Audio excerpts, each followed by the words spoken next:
Magoo.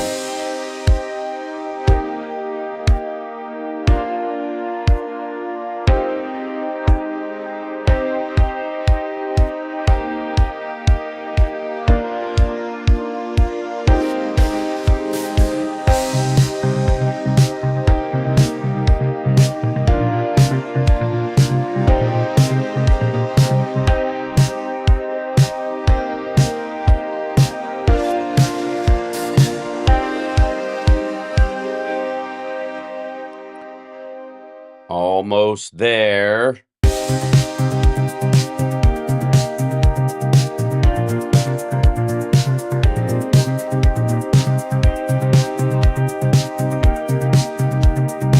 right, let me jump in. I'm going to start the show up anyways because, ladies and gentlemen, welcome. It's HalSparks Mornings, Megaworldwide live for you on this lovely Friday morning. Our first guest today will be Chris Lavoy. He's shutting down all the coal-fired computers over at the Stephanie Miller Show, and then he'll be jumping in with us, followed shortly thereafter by our dear friend Rob Glenn from Root Design in Chicago, and we will be talking about. I'll be nerding out. I'm gonna admit it, and there's really nothing you can do about it. I'm sorry.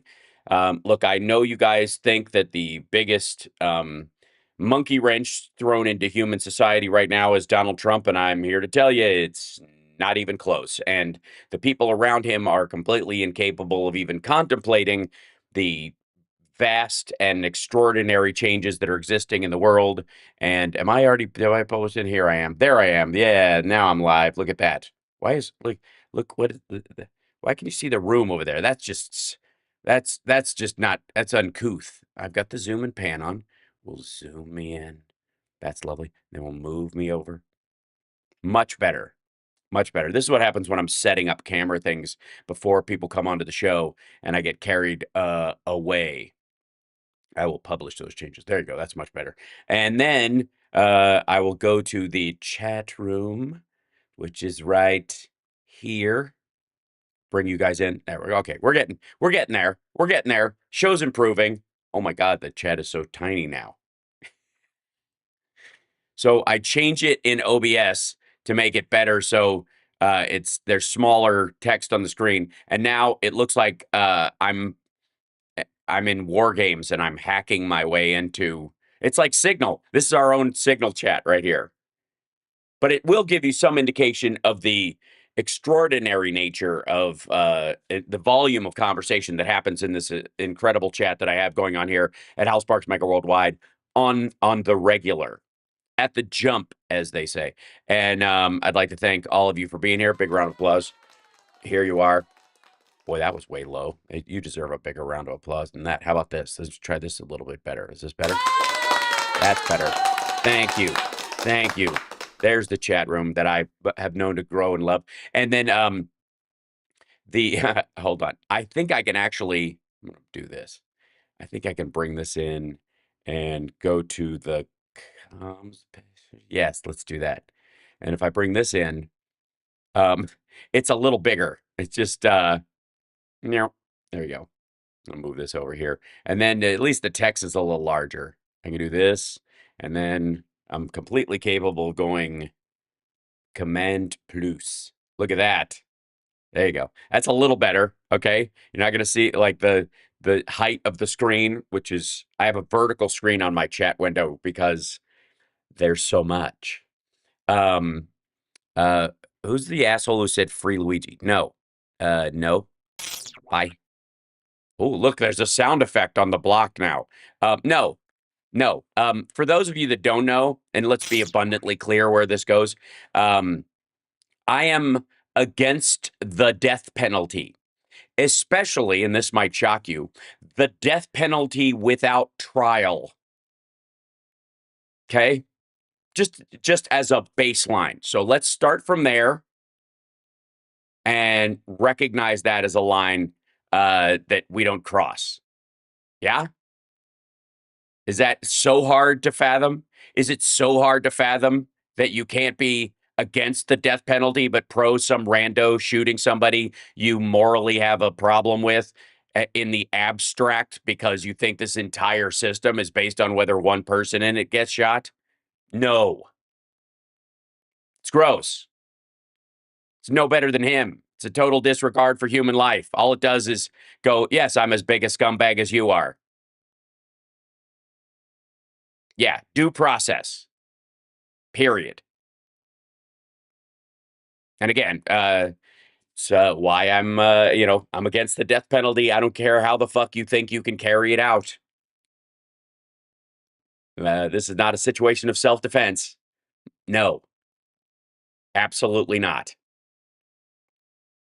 So anybody even playing around with that shit can go pound sand on principle. Do you understand? Because it certainly takes away our ability to gripe about the horrors that other people are committing when we're blatantly willing to commit them themselves. Oh, look, Chris Lavoy is in the background. I see him. I'm going to bring him in just one moment. I see him. He's in the green room. This is very exciting for me because it's very seldom that I get to have a guest on of this caliber. Hold on. I'm going to add him in just 1 second. Watch this. 3 and the 2 and Chris Lavoy. And there he is. I see him. Do I hear you? Hey, Yeah. hey, Hi. yay! Look at Hi. this. A I guest can't of tell you this how exciting it caliber, is. I know. And please.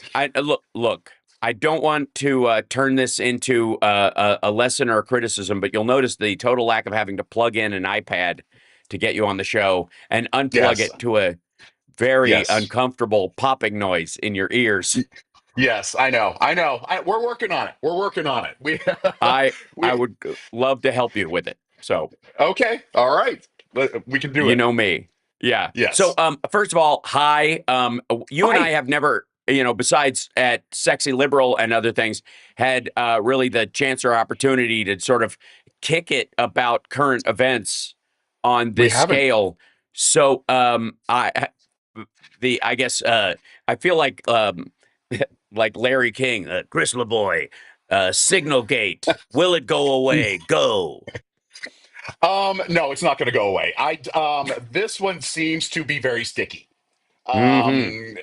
And even a whole bunch of Republicans, not important Republicans, but a lot of Republicans are pissed off about it. The people like Pam Bondi, she's not going to do anything because she has her tongue so far up, Yeah. Trump's butt. Sure.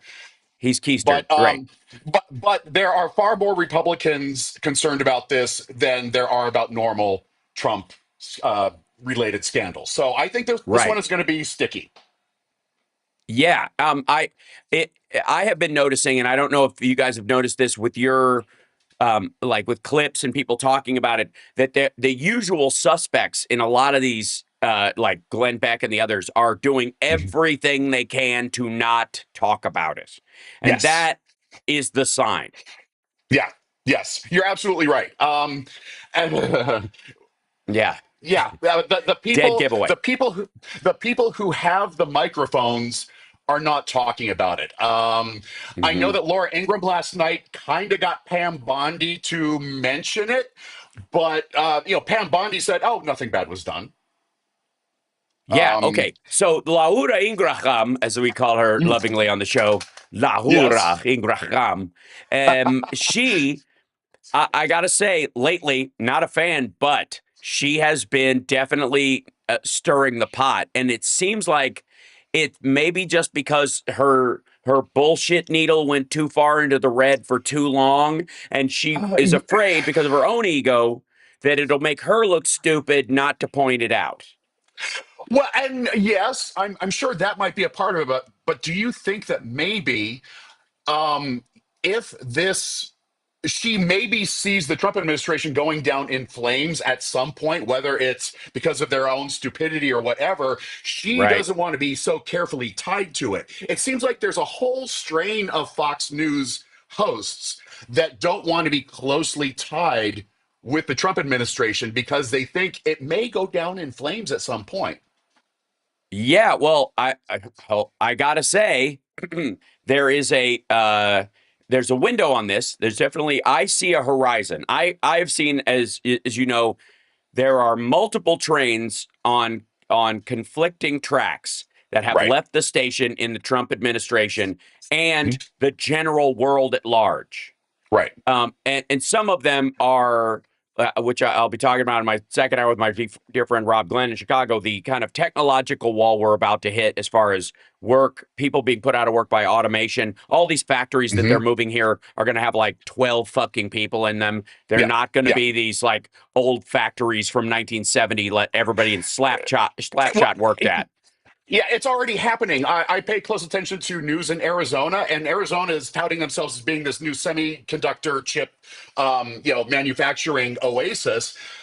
But not a lot of people work in those. It's all robots. Right. Yes. So they're not getting a whole bunch of new jobs. It's Nope. just big, huge, empty warehouses full of robots building semiconductors. Well, that okay. So I'm sure you're familiar with the crypto mining facility that Elon Yes. Musk is trying to pass off as an AI factory, which is what, by the way, I can't tell if that's dumb. We should play a new game show like Dumb or Dodge.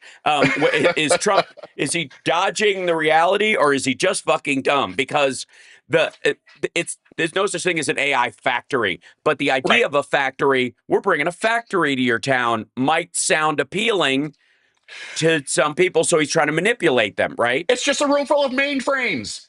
Yes, right. Well, and they parked it next to a river in Memphis because the real estate's cheap in Memphis because the town sucks. Bless your heart, Memphis, but you're kind of fucked. You shouldn't have let them put a car dealership next to Graceland. You should have kept the hillside clear. You should have kept Yep. it, turned it into Elvis Wood. Call Dolly, she'll help you sort it out.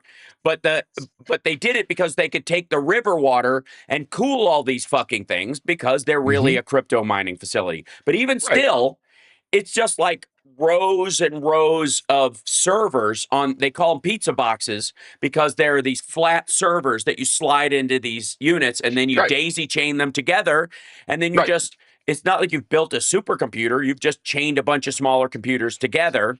Yeah. And but Trump calls it a AI factory.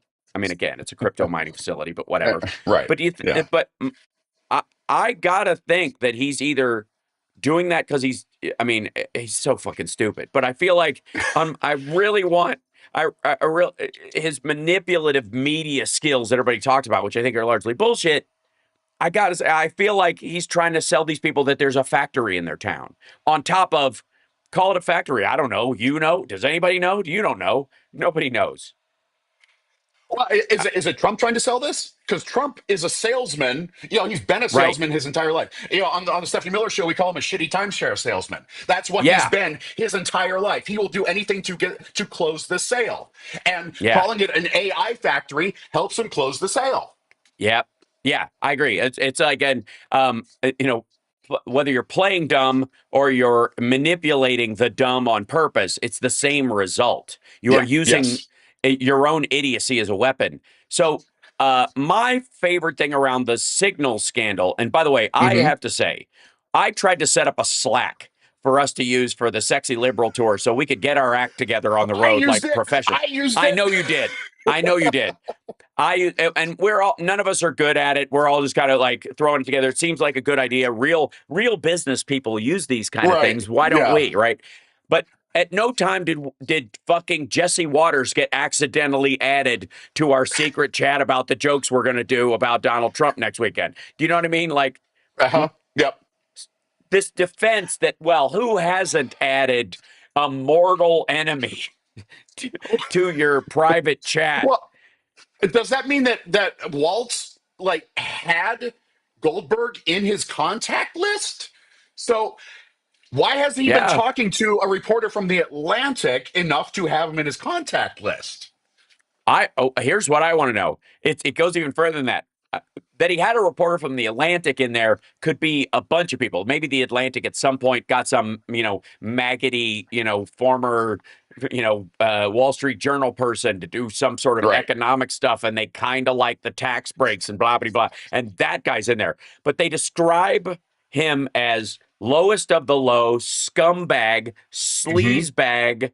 Um, like the worst possible person. Well, then I don't know how that helps you. How does it help you that you portray this person as evil, as the essence of what's wrong with journalism in the world. And he's Right. the guy you got in. Not even like fucking Brett Baer accidentally got in there and told the truth uncomfortably, or Laura Ingraham for Laura that Ingraham. matter. Right. Right. I, Yeah. no, I mean, they got the absolute wrongest person in that Yes. chat. Well, it's It's sort of stunning, like a mind Houthis blowing. commander. I mean, it could have been they could have been negotiating in Qatar with Hamas and had one of those Well, guys in their phone, and there is that. then we'd have flag draped coffins coming home, which is the concern Right. of every Democrat on the Right. committees that have We been are going on. so lucky. We are so lucky that it was a reporter from the Atlantic who actually had some scruples and didn't Right. release any of the secret stuff that he'd been sent. Right. Because even if he just called to confirm that stuff, it would have tipped them off. If you'd Hmm. called, I don't know, somebody from the UN or somebody from, one of the other allied groups that we were Right. working with on this, because the French have helped us a little bit and other people, because again, it's their ships for the most part. And Yeah. that could have been intercepted. Simply the reporter reaching out on conventional means to any of Hmm. those people, that could have been Right. intercepted before the attack and allowed the Absolutely. information to get out. Not to mention the fact that clearly all these assholes have their phones tapped. Jesus Christ. They all Well, have TikTok on especially the them. guy in Moscow who was on the chain. Yeah. Yeah. Right. And And by the the way, Russians were totally watching. why is the Middle East envoy in fucking Moscow? What's he Exactly. Yeah, what? that's the first question. Yeah, don't we have a negotiator that is working in, and also, by the way, one of the arguments was the reason he was there was because he was so successful in negotiating the ceasefire between Israel and Gaza, which has collapsed, It that they has. sent him to like do Ukraine, Russia, like do what you did there. What do you mean? I don't know. How many hostages does Hamas have? A couple hundred. Meanwhile, Russia has 70,000 Ukrainian Right. children. Right. You're gonna fuck It's that up? apples. Yeah, it's comparing apples to some fruit nobody's ever heard of. I would argue apples and cats. This is the Yeah. combination that I always say. It's like comparing apples and cats. Like, I don't know what Right. the hell. So the question is, obviously the Senate hearing with Gabbard and all them Yeah. uh, was the real news of the week. And then Yes. followed shortly after the House thing. You could tell the House has more on their plate. So they were doing half questions about this, half Hmm. questions about, yeah, there were a couple of real heavy hitters, Christian Moody and a couple others. Sure. Crow put up Yep. the actual battle plan stuff. Very Right. effective, I thought. But the key is, and when do you think we're going to get this? When does Hegseth and fucking Waltz have to sit down in front of Congress and act, because one of them is the guy who let him in, and the other one is the Hmm. one who posted the classified stuff in the Hmm. non-classified chat that they had up to Right. that point. None of them had committed a crime, but Right. since Hegseth posted that, from that point on, everybody participating in the chat is participating in a crime, which is the Right. dissemination of and discussion of classified material on a Absolutely. non. Right. Yeah. The problem with that, though, is that the Republicans control the House and the Senate. So the Republicans on the committee have to call the meeting in order to get these people in front of the meeting. Mhm. Can we depend on Republicans to call a hearing? I don't know. I don't know. I don't know. It's not like Goldberg or Hegseth or anybody can volunteer to go before a meeting or before a hearing that hasn't been called to order. Called, right?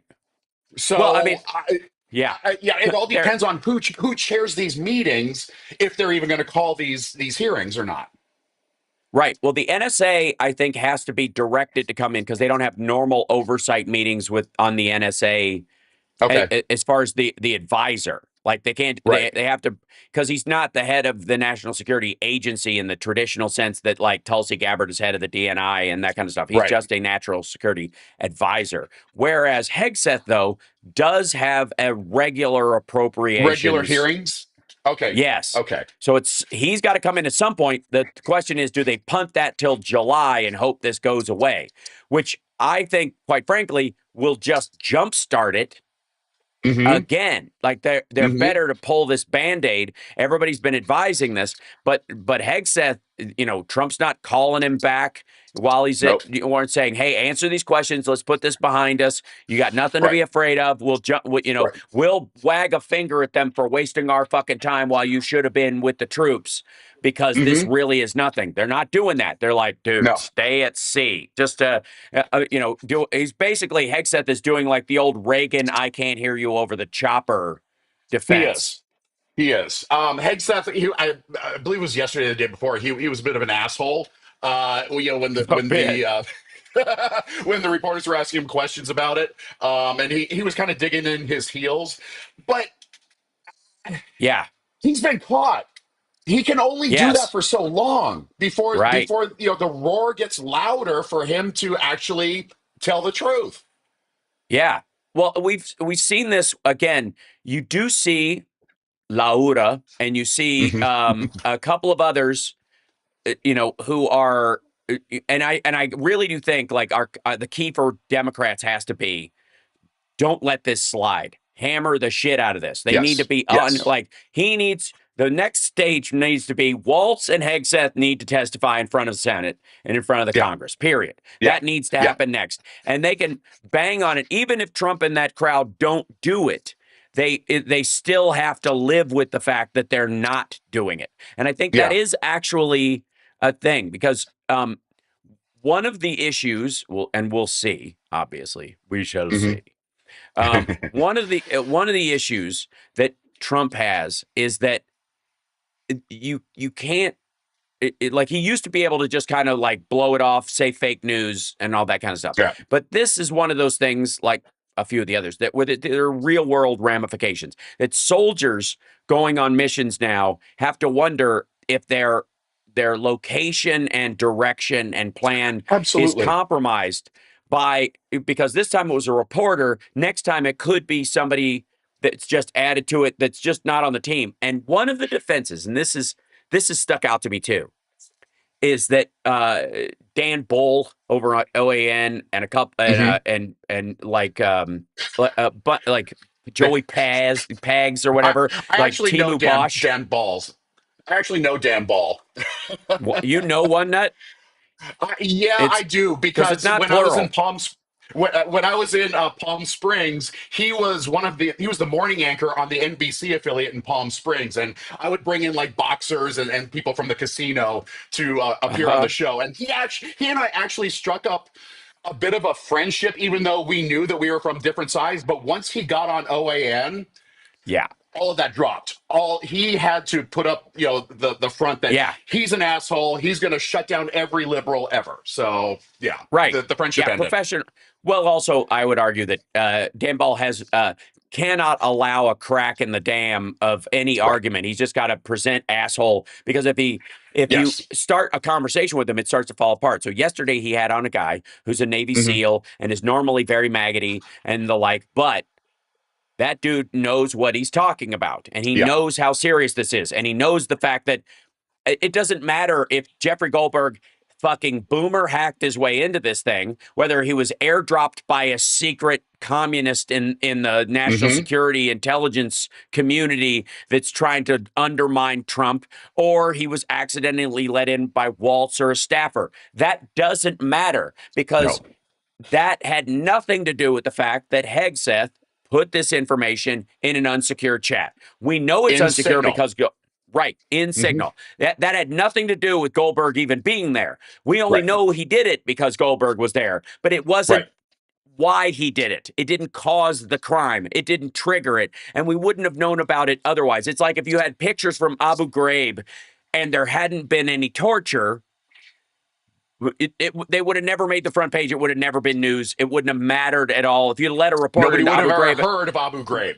exactly, we wouldn't even be Yeah. talking about it, because Right. it was the crime that was done, that was viewed, right? Hmm. So observed. So the thing that Dan Bull and a bunch of these people are saying is that there are subversives, Obama bureaucrat, deep state app or Deep whatever. state. The whole deep state Yeah. bullshit. Yeah. Oh my God. just so lazy. It's like Yeah. it's the deep state is I guess what do we call it? Team Illuminati. It's the low end, it's the Yeah. local Illuminati Right. branch. Illuminati from AliExpress. That's right. That's right. So he was saying that there are these people in the government that you can't trust them, and all the way to Mike Waltz's staff. Hmm. He was making the point you can't trust Mike Waltz's staff because you don't know who these people are. I'm like, well, then why are they the ones picking who is in the fucking top secret chat that you're sharing? This does not help. None of this helps your None argument. of their excuses make sense at all. Right. And they make you look worse. They make you look worse. Yes. You apparently there are fucking spies everywhere, and you're playing poker with your cards facing out. Then, Yes. like, whose fault is it then? Right. What are you talking about? Cover And your PIN number, dum dum. It's not right. like And the Pentagon has set up very secure methods of communication amongst all of these people. There are people that are hired specifically to have these communications methods, like outside their hotel room, in a stairwell, yes, nearby, wherever they are in the world, they can go right to these people, get on these secure right. communications, and chat. You don't need signal at all. Right. And it's like what you're talking about is sort of like the telecom version of the football, that there are Hmm. always, Yeah. when you're cabinet level, they have a Yes. telecom version of the football available to you at all time for like basically a briefcase skiff. Now, it isn't Hmm. fully secure the way a Right. closed room is, but it is It's better than way signal. more secure than an app you download on the same phone you have fucking TikTok on, which is filming your screen, Uh-huh. recording your mic all the Uh-huh. time, where Uh-huh. it could turn your camera on without the camera light on. You stupid motherfuckers! And the guy who was in Moscow, what servers was he using, or what Right, connection was he using? Like, Moscow telco or whatever, right. That's why I because used. the government is checking on that. It's okay, everybody. I used NordVPN. I saw it on an ad on Rumble. Get the fuck out of here! What? And then the idea, like, I love the idea that that Goldberg hacked his way in, because I'm like, wait, yesterday I was like, you got boomer hacked? How does a boomer hack your shit? How do you say stuff is secure if somebody 12 to 15 years older than us can get into that shit? What are you talking about? Why do I need a Boomers can't Doge hack. bag? Yeah, why do I need a Doge bag if we've had these people here all along? Jesus Christ, why didn't you send him into the treasury to download everybody's personal information? Oh my God! And the God. nice thing about this, I will say, it is the combination of how stupid and dangerous this is, because I Hmm. I really think, yeah, and I think you're right about it being sticky, and I think the reason it's sticky is because it's so dumb. It's Yeah. embarrassing. And again, Yes. I've always said Trump can feel no shame. He has no Right. shame whatsoever, but he Right. can be embarrassed. He can, Yes. he does not, he doesn't care if he And he was a doesn't fool. You got respond to, well to it. He doesn't oh, he respond well to doesn't. being embarrassed. And he started deflecting to other people. Yeah. I don't know anything about it. We've heard that is that means he's been yelling at people and he's distancing himself from it. Very Yeah. Scaramucci, very Mike Flynn, right? Yeah. Reminiscent of that entire thing. And I think it would be pretty hilarious if he had to get rid of another NSA this quickly. Like of all the people he picks that suck, apparently his choice of national security advisors is literally the worst decision he makes. Yeah. Yeah. I mean, there's no question. Yeah, I don't know why all these choices are so bad. They kiss his ass. Everybody on the cabinet kisses right. his ass. Yeah, That's the only qualification, it seems. that's right. That's Waltz's biggest standard, and he knows it. Waltz Hmm. fucking knows it. You saw the cabinet meeting, right? Where it was like, Oh yeah. the world owes this man an apology was what he kind of meant, but he said favor, which is really fucking weird. Yeah. Like, Yeah. no, I don't owe the most the highly paid public servant in the country a favor. He owes us No, a good job while he does this, and then he can ride off into the fucking sunset exactly. like George Washington. But holy shit. Okay, so the my favorite thing on top of this, and why I think the embarrassment part of it is going to cost somebody their job ultimately, as long as we keep hammering it, because Hmm. soldiers could have gotten killed. Period. Yes, Soldiers could have gotten killed if it was anybody but Jeffrey Goldberg. That we would have flag draped coffins coming home right now. We absolutely. do.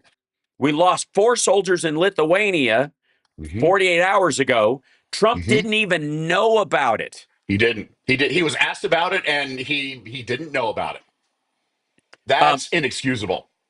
oh my God. Like the fact that he even And said it.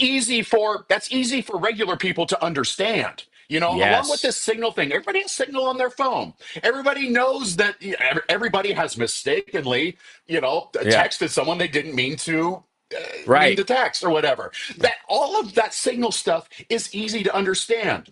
And Trump not knowing about dead soldiers in Lithuania, that's easy to understand. It's not this Yeah. big esoteric thing. Right. It's interesting because I feel like he was in I don't know anything about it mode as his Hmm. answer, because that's his Hmm. cover. So he was Right. like, anything that comes up, I don't know anything about that, so it can't be my fault. Right. That's the root of Yes. this. He's he's Yes. he's dissociating blame by saying I couldn't know about this. So if I innocence is ignorance is innocence, Right. right? Yep. Yep. And it isn't when it's your job to fucking know. Which Right. The buck should stop with him, but it only stops with right. him if he knows about it. If he doesn't know about it, the buck is somewhere.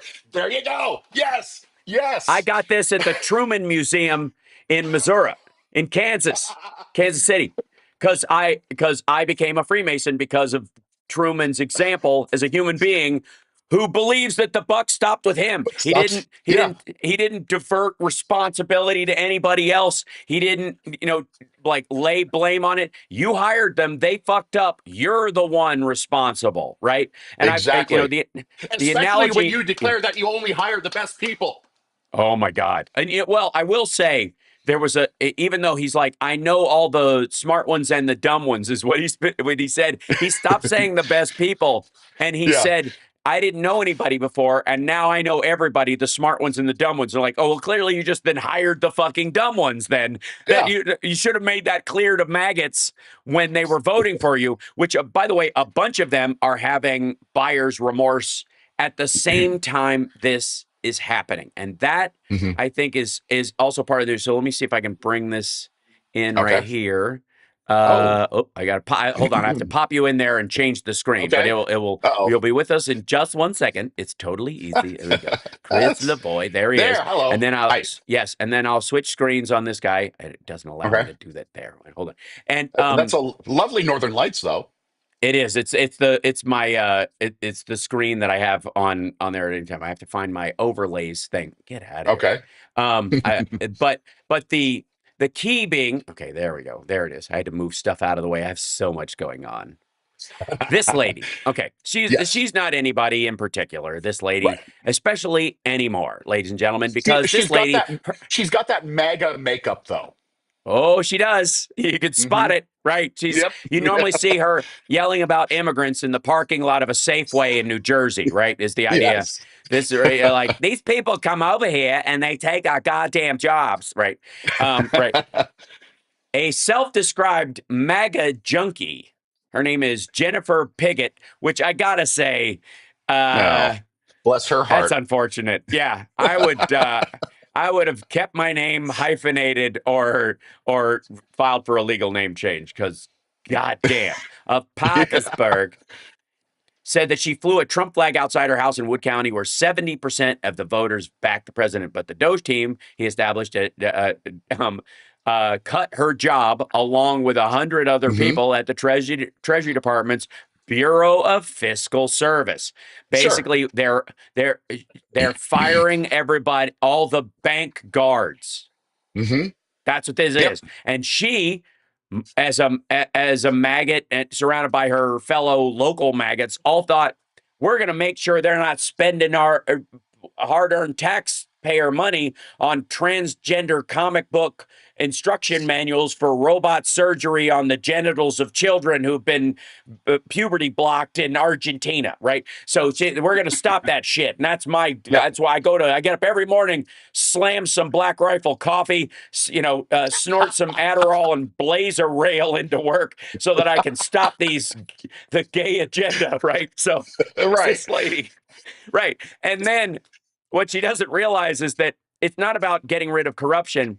There's a new corruption in town and there's not enough room for it. And the only way it will work, because they're dumber at it, I guess, or more overt and stupid, is you got to clear out the IGs. You got to clear out Hmm. anybody whose job it is to keep track of where shit is going, Absolutely. because they had to tell the Dogebags to start preserving their signal chats because Hmm. apparently they weren't. Pigfoot. Her name is not Pigfoot, Gino, in the chat. It's Pigget, which is worse. Pigfoot would actually just make her sound like the second worst Indian name in the world, right? Or a weird punk band. Yeah. We had the flag. I had the shirt. I was a MAGA junkie, like tales of a MAGA junkie, ladies and Hmm. gentlemen. Yep. That's that this happening at the same time as the Hegseth stuff, as the Hmm. same time that the wholesale price of eggs is going down, but the Yep. grocery store price of eggs has stayed the same or gone up, which Yep. is because he's flying in eggs from Turkey to be used by McDonald's in Egg McMuffins, which is why the wholesale price goes down, but does not Hmm. affect the availability of eggs in the country. Right. And like maggots are like, they're going to the grocery store. Trump thinks grocery. It's my favorite fixation lately. I know. The word Yeah. grocery. He thinks it's an Jesus. old-fashioned term, but he still likes it. Yeah. I cried, she said, tearing up again. It's scary, you know? It's a really scary thing. And I was embarrassed. Look, are we Chris Lavoy? Do we need Hmm. a thesaurus for all the many ways we're going to need to be able to say, I told you so? I, Yes, there's we got to, are. I'm going We to are. create a list. All the ways, and the best one, I guess, is just, well, that's what I feel like I'm doing most of the time. Like, well, We hey, tried to tell, asshole. but here's the thing. I might be an outlier with this. I think we need to treat these people a little bit gently because Hmm. we want to welcome them to our side because we're the actual good side. And if we insult them and said, "You're stupid, you shouldn't have fallen for it," blah, blah, blah, that doesn't Yeah. draw them over to our I side. agree. I agree. Okay, I good. think I think also, like, I would argue that I'm not saying I fucking told you so that Right. often, except when I get really riled up about the fact that our soldiers could have died over this. The price of eggs is one Yes, thing, exactly. but Right. flag draped coffins are a different level, and Mhm. that level, and I think they can share that rage. I agree that you have to give anyone who is even marginally reachable an off ramp. You have to Absolutely. be you have to give them an off ramp. You and again, this is why we had reconciliation after the Civil War and after World War II. This is Hmm. why we had these long stretches of peace after those things, because as Right. much as painful as it was, you allowed people like the space to go, all right, we fucked you up because what you were doing, and you fucked around and found out. Now's your chance. Yeah. Like you can re-enter the world or not. Now, there are those, I would argue, like Russia, who take advantage of that, Sure. manipulate it, and then, of course, make everybody jaded about the effects. There are also, I mean, who hasn't been in a relationship where the we're fine and then we're not and then we're fine and then we're not and it's and then You're whatever it right. took, but Yeah. whatever the last straw was. Don't get me started, okay, don't get me started, Chris Lavoy. So, but in this particular case, I always feel like, and why I think like the you guys at Steph's show, what we do, John's way of Hmm. writing and stuff, why comedy and being funny about it, even as caught up as we get, is crucial to this, simply because the realm of joking does allow someone the ability to ratchet down. Absolutely. Where Yep. yeah, and so I don't know if you've I mean, seen my there's a yeah. Go ahead. reason why there's a reason why court jesters were a thing. They Well, help to yeah. bring truth to the people who might not have listened otherwise. Well, I will say, as a student of comedy, I'll have to stop you there. As a Uh professional jester, as it were, the court jester had an interesting job, and it's shocking there isn't one in this White House already. The court oh. jester's actual job was everybody in the court that knew how shit actually ran. What was the equivalent to their agricultural secretary who kept the food going, the Right. the minister of justice who was in charge of all the sheriffs that went around, the tax collector, all those people, the battalion leaders, the people who actually did shit and actually had some skill, who had to listen to an inbred dipshit syphilitic moron, could get killed by that inbred dipshit syphilitic moron if he thought they were making a run at the crown or thought they were better than he. So the jester came in and made fun of the whole court right in front. He roasted everybody in front of the king, and he brought them all down a notch. And the king felt like he Hmm. was the best dude in town. Nobody made fun of the king, and the jester kept Okay. everyone alive. Right. And the people that were jester like in the public before we had good old fashioned democracy and freedom of speech, those people ended up burned alive. Yeah. Those kind of jesters, the kind that I am and you guys are and you Yeah. are, like we just got fucking killed. Yeah. And that right now the Trump White House has so many parallels to a monarchical madhouse. Yeah. And I gotta say, they always used to say, "How do you keep them down on the farm once they've seen gay Paris?" There's an element of maggots with all this freedom talk. Apparently, they took it seriously. Apparently, they thought he really was for free speech, and they Hmm. really would get cheap eggs, and gas prices would plummet, and there would be no new wars, right? Well, We have all of the above. yeah. All of the He, above. so I'm sure in the back of your mind there are a couple of areas where you're like, okay, we're managing this. There's stuff we can do. I think about this all the time, but there are some really big what ifs out there. Hmm. One of them being he wrote a letter to the Khomeini, to Khomeini, the leader of Iran, a month ago. They gave him allegedly, and again, we don't know, but Right. allegedly in this letter, he gave him a 2-month deadline. And he followed it up with this little statement that I'd rather have peace, but the other option will work too. Now, before Gaza and him allowing Netanyahu to do whatever the fuck he wants, thanks, uncommitted. Before that happened, we might have written it off as more bluster like the first term. But now, all he has to do is let Israel bomb Iran Yeah. Yes. By massively proxy. By and proxy. and then back them with our missiles. Yeah. That's it. That's the Yeah. beginning of it. That's Pakistan firing on India. That's a blow up between the Yemeni, Nuclear like the Houthi. nations. Right. That's nuclear nations and Moab level nations. And there's a lot of those motherfuckers, by the way. There are a lot Hmm. of countries that don't have nukes, but their ballistic missiles do the damage in a major urban area that would In be a mother of all equivalent to a bombs, what kind of way? yes, right, Yeah. literally a destruction on the level of Hiroshima, but in a Hmm. conventional warhead. Yeah. That's the thing that I don't think people grasp. Our nukes are far and away more devastating by a factor of 50 than they were Yeah. during World War II.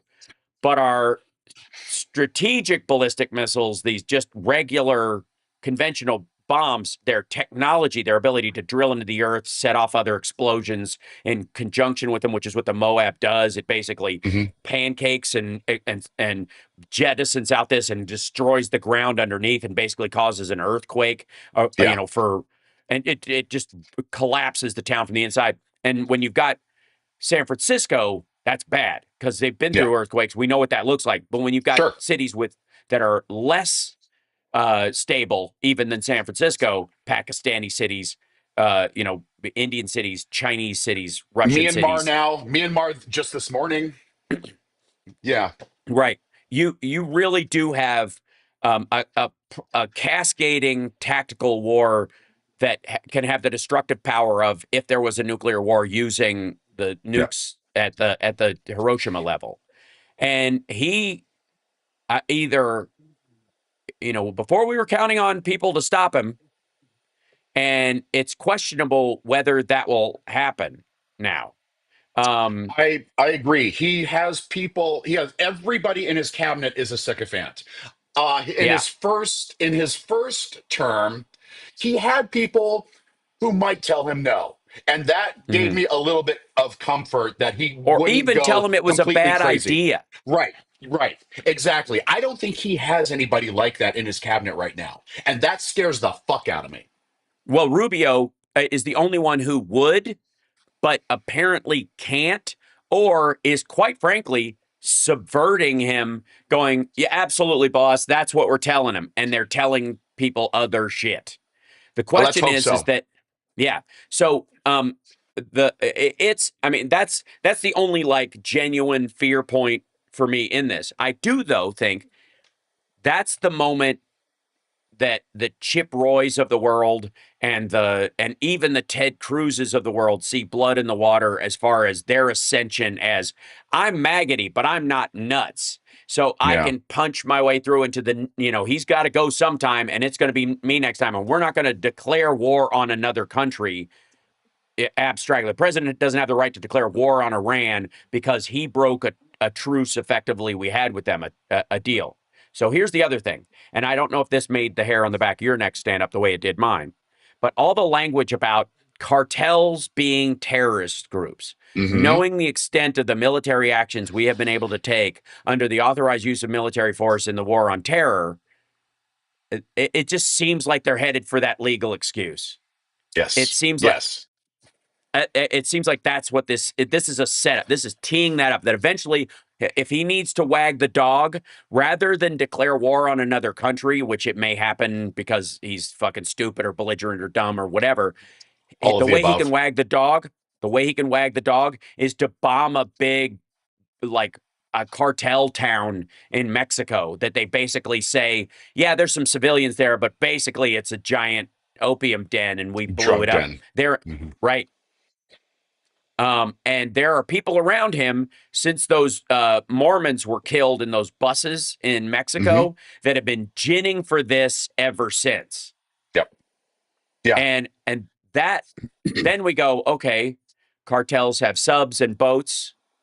They have outlets all over the country. If they wanted to carry out low-level police versions Hmm. of terrorism, if you have a gang where the way you get into the upper levels of the gang is you kill a kid, which is how they get up into the Hmm. top levels of MS-13. You Right. have to kill a kid to do it. To how far is that from strapping a bomb to a kid and making them go someplace or something? Like, you know what I mean? Right. Like, and I don't think he Right. wraps his head around any of that shit. He just thinks it's just going to be a fucking flex. And Hegseth seems to think the same thing. Hmm. Yeah. And it's terrifying. It's absolutely terrifying. Yeah, yeah. And I will say, um, uh, uh, it's so extreme that I do think that's when they kick in. That's when even the most maggoty. I mean, he wants to fucking primary Chip Roy over the Hmm. fucking debt ceiling, for fuck's sake. Hmm. And none of these folks, like, and we're seeing it in a couple of areas. He ran on no new wars. He ran on no Hmm. forever wars. He ran on getting these things out. Never mind the fact that Biden Right. got us out of the Afghanistan war. Trump ran on Exactly. getting us out, and then let out 5,000 Taliban before we ever even started our evacuation. What the fuck is that? Why does no Right. one ask him that? You Right. should have you don't take the soldiers out first. We didn't. We took them out last. But why would you release the Taliban fighters before we even start our evacuation? Who would do that? It's moronic. But anyways, so yeah, it's so infuriating.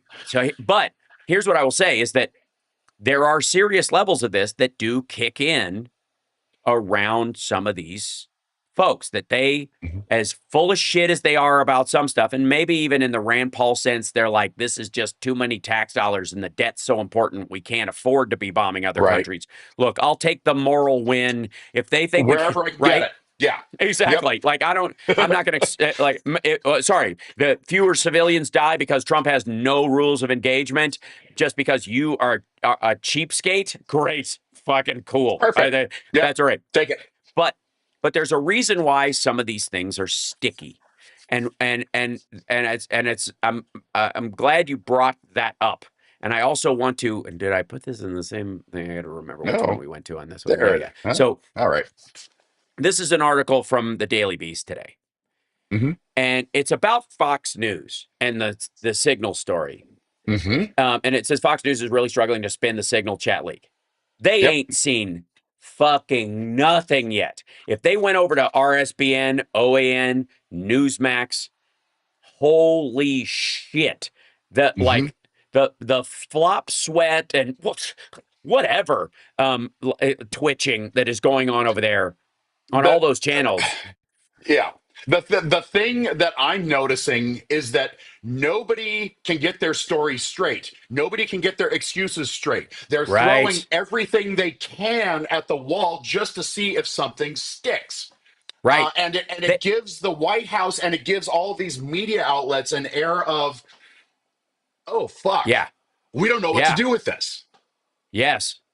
And I think, I think they do know what they can do with it. I No. gladly tell them what they can do with it. But you may be right in that they are taking like a Trump tactic, which is he will often float different versions to see which Hmm. one people find the Yeah, most plausible, and then he just jettisons the other lies he was telling because this is the exactly. lie they like. And I Yep. think that if you could define modern right-wing news in their messaging towards MAGA, it's find the lie they like. Whatever you're trying to get done, find the lie they like. Yep. That's And what they do. yep. And in this particular case, the problem is they have to be really fucking dumb. They gotta be the lie is so absurd. All of them. None of them make any sense, and they all make it worse. Again, if he's a sleazebag and he's the worst of the worst, how is it that he got in and not just somebody who annoys you at Fox, right? Or the and by the way, there were other people like Kent who's in there. Kent who was in there who's not supposed to be in that chat. He has not Hmm. been confirmed in his position, and he's working That's right. Yes. as a Yep. deputy chief of staff, so Yeah. under Tulsi temporarily. And as chief of staff, he would be allowed in, but like deputy, he isn't. Whatever his ranking is, he's not supposed to be in this level, right? Yep. They're only supposed to have them and the one person under them that has basically the same clearance, and that should tell us something as well, because Yeah. not only is Trump hiring morons, but these morons are hiring morons. Yeah. This goes like we're five fingers deep in idiocy right now. So Yep. it's and it's I think it's our job, and I think you would agree, Chris Hmm. Lavoy, formerly known as Boy Toy, Chris Lavoy, who is also all man, and Well, I'm not. It's been a while since I've been a boy, so yeah. well, I think you're a toy of no, that doesn't work either. No, no, whatever. No, nothing works. You're more like Nothing I would say works. you're more like an action figure.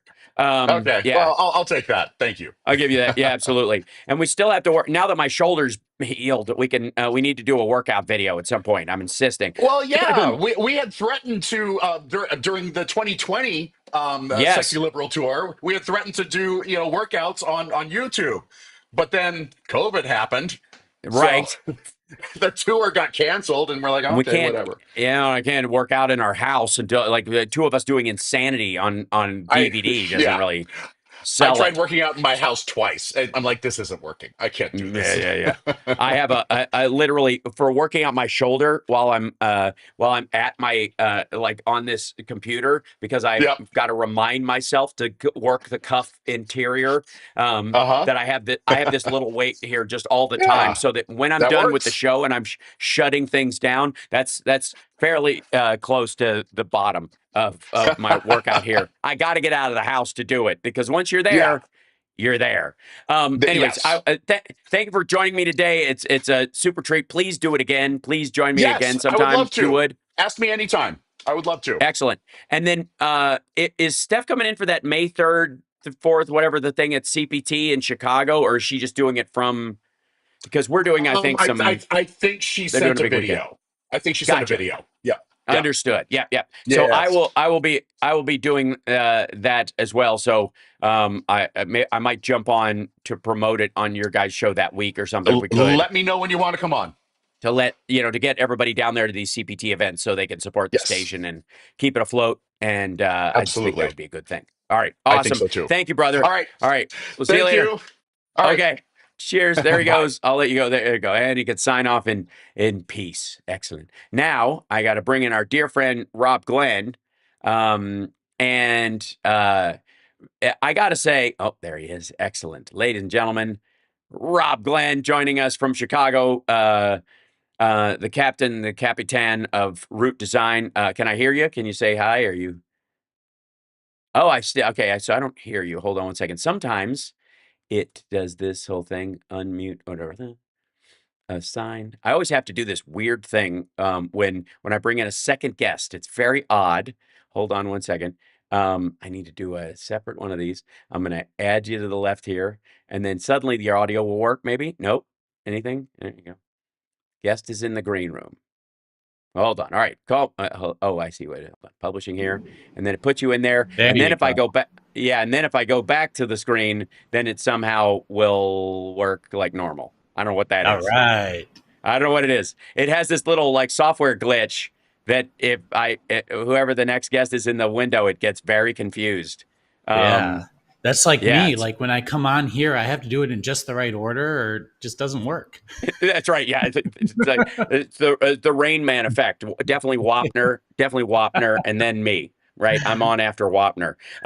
Welcome, Rob. How are you? I'm doing really well. I've had a crazy week and been doing some stuff that I can't say on air, but I'll tell you about it Uh-huh. separately and you'll be very impressed.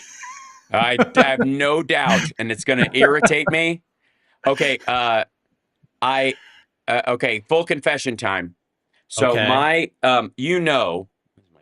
my elf ponytail is falling because I was chasing a cat when I put it in, and I just did not tighten it enough. Um, my my lovely girlfriend Summer, her son just got a house, and Yeah. he took some of our furniture, things that we don't need, any extra like plugs that I have, any power strips, things like that, leftover Sure. Ethernet cable, pill for the house for anything we have doubles of, and that's fine. But there are some things you need, and some of them need to be new or new-ish, in that regard. Maybe you need a Keurig or something like that for your countertop, whatever it is. Yeah. And there are these in Vegas, there are a couple of them. There are these bidding sites where you can bid on Amazon returns. So Oh, I've people heard of went, this. Yeah, yeah. "Oh There's like no." a whole And sub market for returns like that, even in it's retail. crazy. Yeah. And Summer managed to get a couple of things for him that are pretty simple, stuff or whatever, but useful. A vacuum cleaner that would cost you $250 for $100 or $80 or something like that. And and it's like Yeah. old days. It's like the old days of eBay when you had somebody tried to snipe you, and you're Right. like, mother son of a bitch. They're waiting till the last 30 seconds and then they're and so you have to set a max bid so they help you make them chicken out, like you're trying to. All right. So she's gotten a couple of things on there and they're actually fairly useful, and that's been a good thing.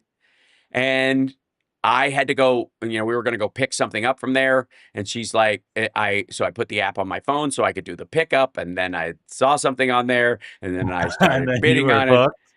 And no, I managed to do very low res. I'm not on it all the time because there's just so much weirdness. Yeah, But yeah. there was a Creality 3D printer, Oh, okay. Which one? a, the KC1. It's not the 2, Oh, but still. It's got yeah, it has, and this kind of ties in. It has AI tracking so that if your print starts to fart out, it will stop it and notify you. And you can yeah. also film time lapse stuff in it, which I've been wanting to do for my titles for a long time, but my Okay. other 3D printer does not have a camera on it. And every time I went to set one up, I'm like, I have to set my laptop up, and then I have to use the webcam, and the GoPro isn't working, and I don't know what the timing is. It's like stupid. But these are automatically set to do it. And it's like a $800 3D Yeah. printer or whatever That's the for, closest thing you can get to a bamboo yeah, now. That's not a bamboo. exactly. And it was $200. So I feel okay about it. And I have to go pick it up today before I drive to LA to Okay, do my flapper cool. show tonight and stuff. But there was a dude on there like last night. Summer was like, you have to set an alarm. She's doing all these things. You have to set an alarm so that when it's coming up. And I'm like, it's a helmet size one for those at home. The reason why it's cool is there's uh it, most 3D printers aren't what they call helmet size. If you wanted to make a Iron Man helmet, You you'd want have to to make a do it in helmet. pieces, right? Yeah. And everybody who messes around with these things or makes stuff for their kid, which is what I do a lot of times, especially when Halloween rolls around, is that you want it helmet size. Now, it used to be easy because my kid's head was smaller, but now he's growing. And so my other one, I would have to break it up into pieces. And Rob knows that's the bane of my existence when it comes to CAD and Yes. all that stuff is shrinking these things down. About So, yeah. 8, maybe 10 years ago, I made a Boba Fett costume for my son. I Yeah. modeled the whole thing myself. It was like a backpack, jetpack, and a helmet and everything. It was Yeah. really sweet. And we Yeah. had a really old MakerBot X. Oh, I can't yeah. remember. It was like Z10. I can't remember the Sure. nomenclature. It was big enough to print the helmet whole. And it took like Yeah. two Wow. and a half days. Oh, yeah. It was crazy. Right. And that's when you didn't have as much choice on infill and all that kind of stuff. So it was Yeah, like you pretty just much kind had of two did it. settings.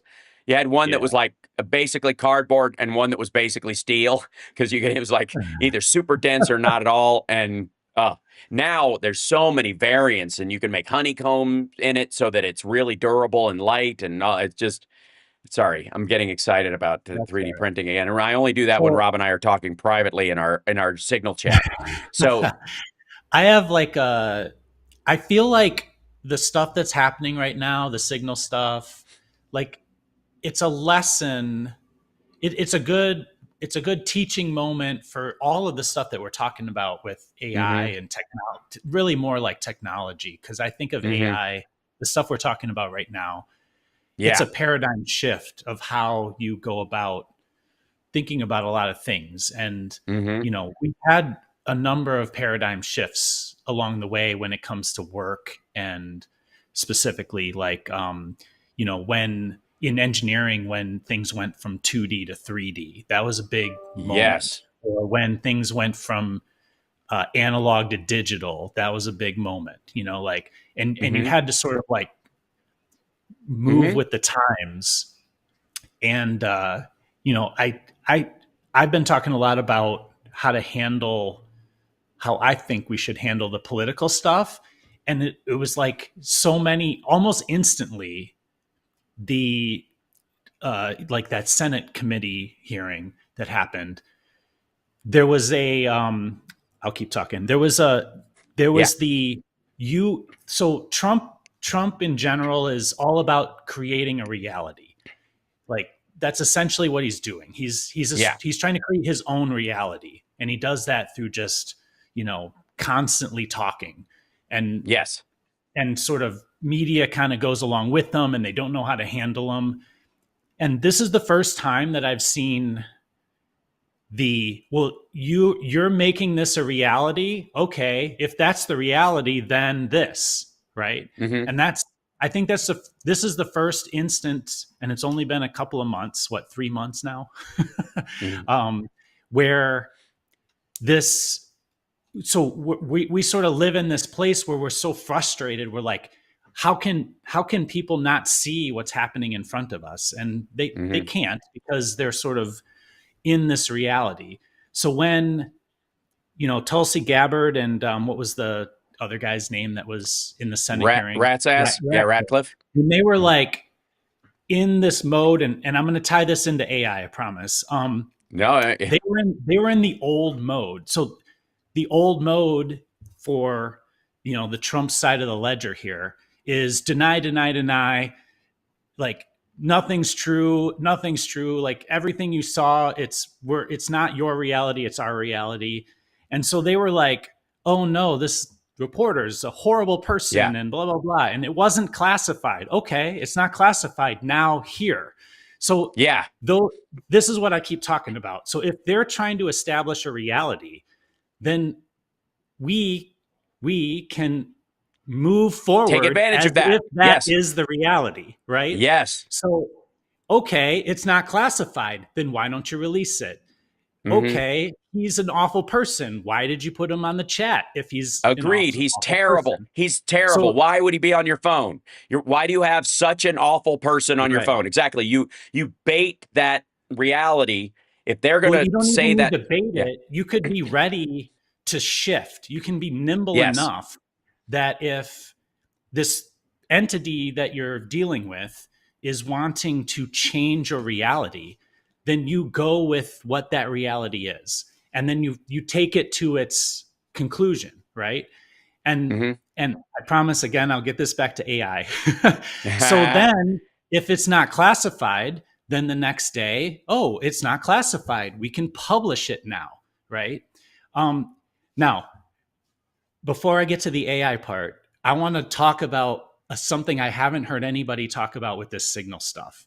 And that okay, great. is Yes, they've just basically like shown us that they're trying to get around the like anybody knowing what they're talking about. yep, The whole point of using signal is that you can't you have no record of it.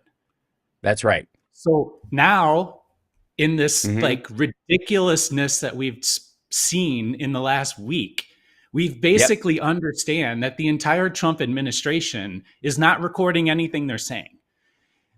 They're on trying to get purpose. around, yeah, on purpose, right?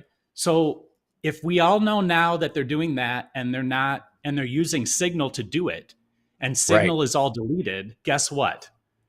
They can't prove they didn't do something. You see what I'm saying? right. Yeah, yeah. So what happens if then another story comes out of a reporter that says, or anybody who says, I was on a chat and here's what they said, all these screenshots, they Yep, can't prove that they aren't real. right. So Yes, anybody it can works. say they That knife said cuts both anything. ways. Right. It cuts both ways. And this is the lesson I'm trying to articulate. Like, if Yes. you want to go that way, then we'll go this way. If you want to go this other way, then we'll go the other way. Like your reality, Therefore, let's roll with it.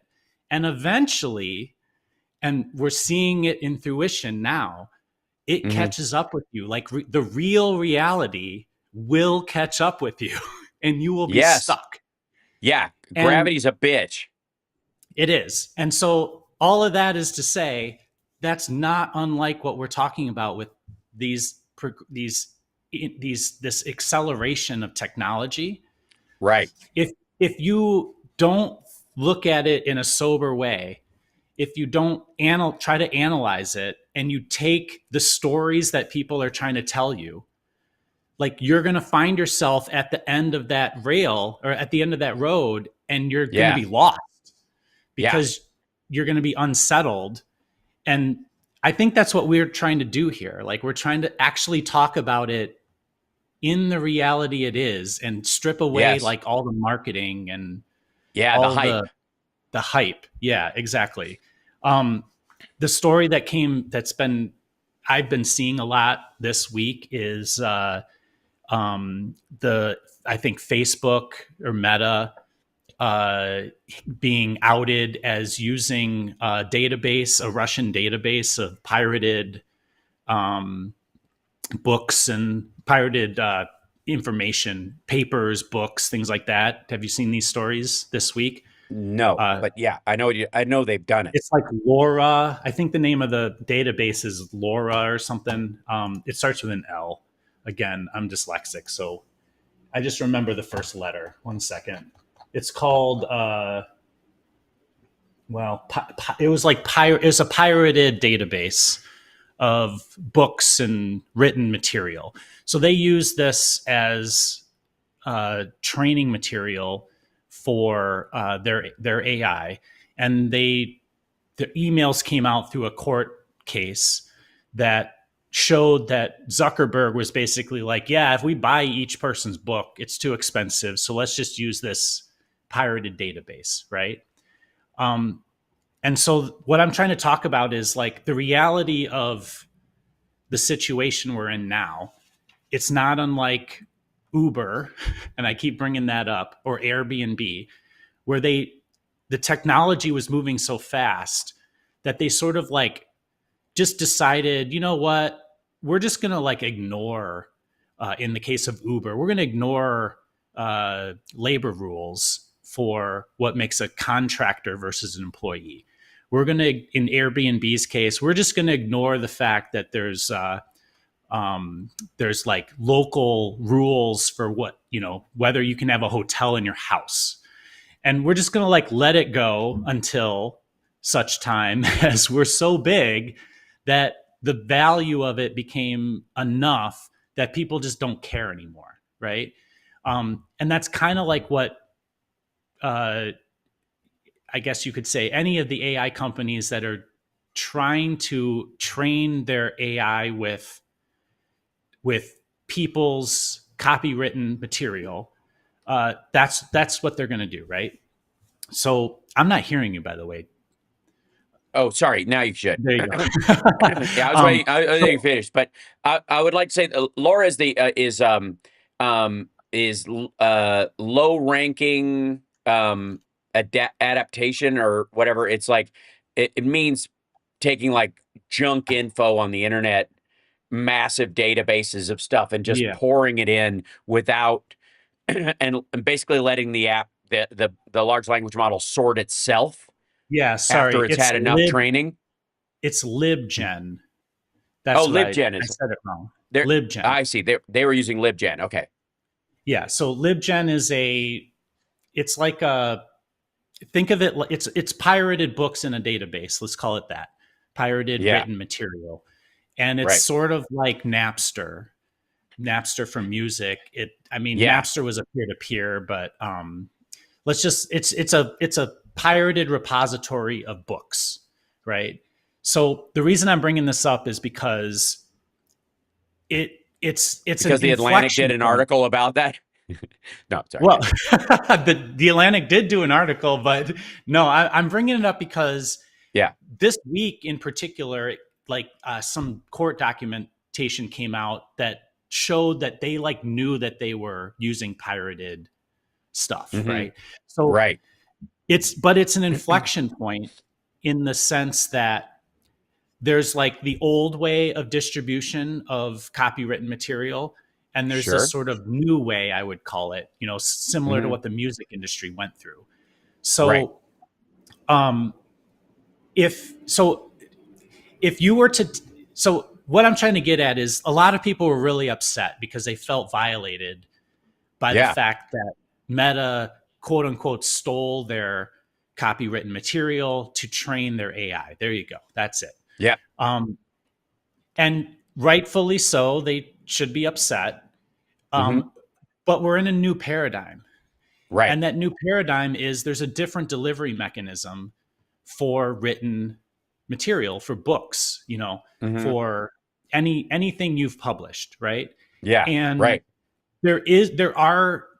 because we're in this place, there aren't mechanisms to micropay authors for things which are generated. So I go back to this concept that I was talking about before. So is AI a human? Is it a computer that's trying to be a human, or is it a computer that's trying to be like a Google database? So if you automatically jump to, well, it's human, it's like it's an entity. Well, you might actually turn yourself into a pretzel and argue against like what you're trying to get, which is if a human went and read all those books, they didn't violate your copyright. Right. They didn't violate anything. They just read all your books. Now, if they did it, did they borrow it from their friend, or did they go out and buy it from a bookstore? You follow what I'm getting at? So Or did they In steal this the book case, when they could have afforded it? Again, one of the things is right. we have libraries as well. So that's another factor in the free book that's available to read. You can get the information out of the book for no cost in most American cities. Right, exactly. So as a whole, Meta, they, instead of going out, the basics are, instead of going out and buying all the books that they use to train, they use Mhm. this pirated library. So what they thwarted was the fact that they didn't have to go buy all the books. Right. Okay. So you're an author, and what's your loss? What did you lose Mhm. by Meta using this database? You lost one book sale, the sale of Right. one book, right? Right. That's what you did on the training. You lost one book. So you're freaking out Yeah. about As an effectively author. not selling one book. Okay. Right. Then there's the next step, and I haven't been reading the chat, but I'm probably getting nailed for this. But this is where the rubber meets the road of AI, and it Yes. makes a lot of people very upset. So now Meta has this trained Yeah. AI, and it then goes and creates something. And so, as an author, you would say, well, it wouldn't have known to create that thing if not partly from my input into Book. it. Yeah. And you're also right about that. But again, there's Which, not a way to like, how do you measure that? So if AI which is is also true of human, every other author who read your stuff and became a writer. exactly. So if AI were human and read a ton of books and then wrote something on their own, there are rules already established for if that person violated your copyright. And it Right. has to do with, there's some of it's fair use, some of it is it unique? Have they changed it enough to Yeah. make it their own, right? Oh, So believe now, me, I know. Yeah. yes, I know too. Yeah. And here's the thing is, again, I haven't been reading the comments, but both of us are creatives. I'm Hmm. an industrial designer. I design new products, Hmm. and almost all of them have some form of patenting or trademark or something. And Right. I have probably 150 patents, I think I have.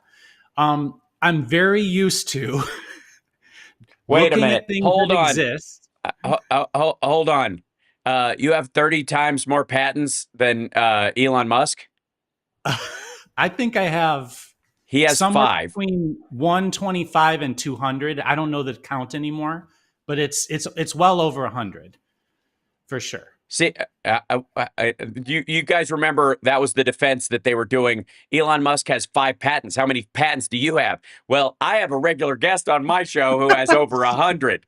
So, Right. uh, right. Okay, so what I'm trying to say is that I've come at this like in terms of actual patents are different than copyrights. A copyright and a patent or a trademark and a Right. patent are completely different things, but they have Yes. similar like rules in the sense that um, you're you're looking at something. You know, if so, many clients have come to us, me, and Yeah. said, we either have a patent that we need to design inside of, so we have this Hmm. protected space. We need to design our product to stay protected. That's one. Right. Another way to do it would be we need to design this thing to add more intellectual property. So we want to find something that we can protect. We want to do this new Right. thing. How do we protect it? Another one is our competitor has this patent and they keep us from doing from making a product and competing in that space because of their intellectual property. How can you design something for us that doesn't break their patent, doesn't Right. uh, step on their intellectual property? So Sure. we study these things in all ways, right? And so very familiar with that. So I'm a human, I'm doing that. This is not unlike what AI is doing. Yes. AI is like seeing everything in LLM, and you're talking to the LLM, and so it's going to spit back to you something that's unique, maybe, Hmm. right? So now Right. you have been. So I'm a human. Just think of me as the AI now, and a client comes to me and they say, "Hey, They go." already think you're AI. Well, My everybody chat does. thinks, Yeah. yeah, right. Everybody thinks I made you, and I'm not that good at creating AI avatars yet. I will be one day, but So they say, "Hey, go design a thing that doesn't interfere with their patent." And I do that, and then they hmm make it and they sell it. And let's say I'm wrong. Let's say I hmm didn't do it a good enough job. Well, they're liable for violating the patent of their competitor. It's not me. They hired me specifically to do a job. I right, tried, and then they go out and they do it, and then it's prosecuted, and then they either win or they lose, right? right, This is the same thing. Like if you go to so there's many layers to this problem. The first yeah, is, does Meta owe everybody something because they put their individual book into or they use it as training? And right, I would think that they probably do. They should. But there's no laws for that. There right, just aren't. and Uh, and if you passed one, Russia wouldn't do it anyways. So right. the China iron, wouldn't do it. So no, Deep Seek, they wouldn't care. They just ignore nope, it like they do exactly. everything else, right? Yeah. And all you'd have is Okay. like every foreign AI in the world trained on everything for free. And your stuff Right. would be a year behind because they had to work out the details of it. And it's happening that fast. Like that's the reality of it, right? That's the move Yeah. fast, break And, things aspect of AI. so then now Meta's AI makes something because I typed in a prompt and it made something. Well, Right. this gets into the idea of like, what is it? The 206. What's the thing where like Google isn't liable for something that somebody wrote on their 702. 702? Yeah. So then the Yep. next step is Very it close to makes 702. Yeah. something. Is Meta liable for what it made if I go and use it and something happens? That's the hmm next question. The question after that is, I just typed this in, it told me to do something, I go commercialize it. Now it's my responsibility. I'm liable because I'm the one that copied it. The AI didn't do it, right? Right. The AI gave me the instructions to make the widget, but I actually went and made the widget and I sold it. So I'm the one that's liable for the fact that Right. I. So, on top of that, I will also argue that um, your maybe there's sort of a safety factor. Like think of AI as jarts, lawn darts. Like Right, there's an element of you're the one who threw it and it ended up in your cousin's eyeball, but right. they should have taken reasonable precaution to There you prevent go. Of jarts from course. being used by drunk adults and children at the same time in Right, either direction, right? So that would be the where the 702 aspect of it, where you designed this thing, you should have put a governor on it that says, yeah, you can't just say, hey, make a version of the Lord of the Rings for me. Just print it out here. Just give me a PDF of Lord of the Rings. I need to look at it. That would be illegal, and clearly so. It would be art. It would be but it would be a standard violation of standard printing rules and copyright. It would literally just be a normal violation of copyright. You cannot make a magical PDF of somebody else and pass it on to them and violate their right, ability to sell the rights to every copy that they have. That would be the thing. So right. you're absolutely right.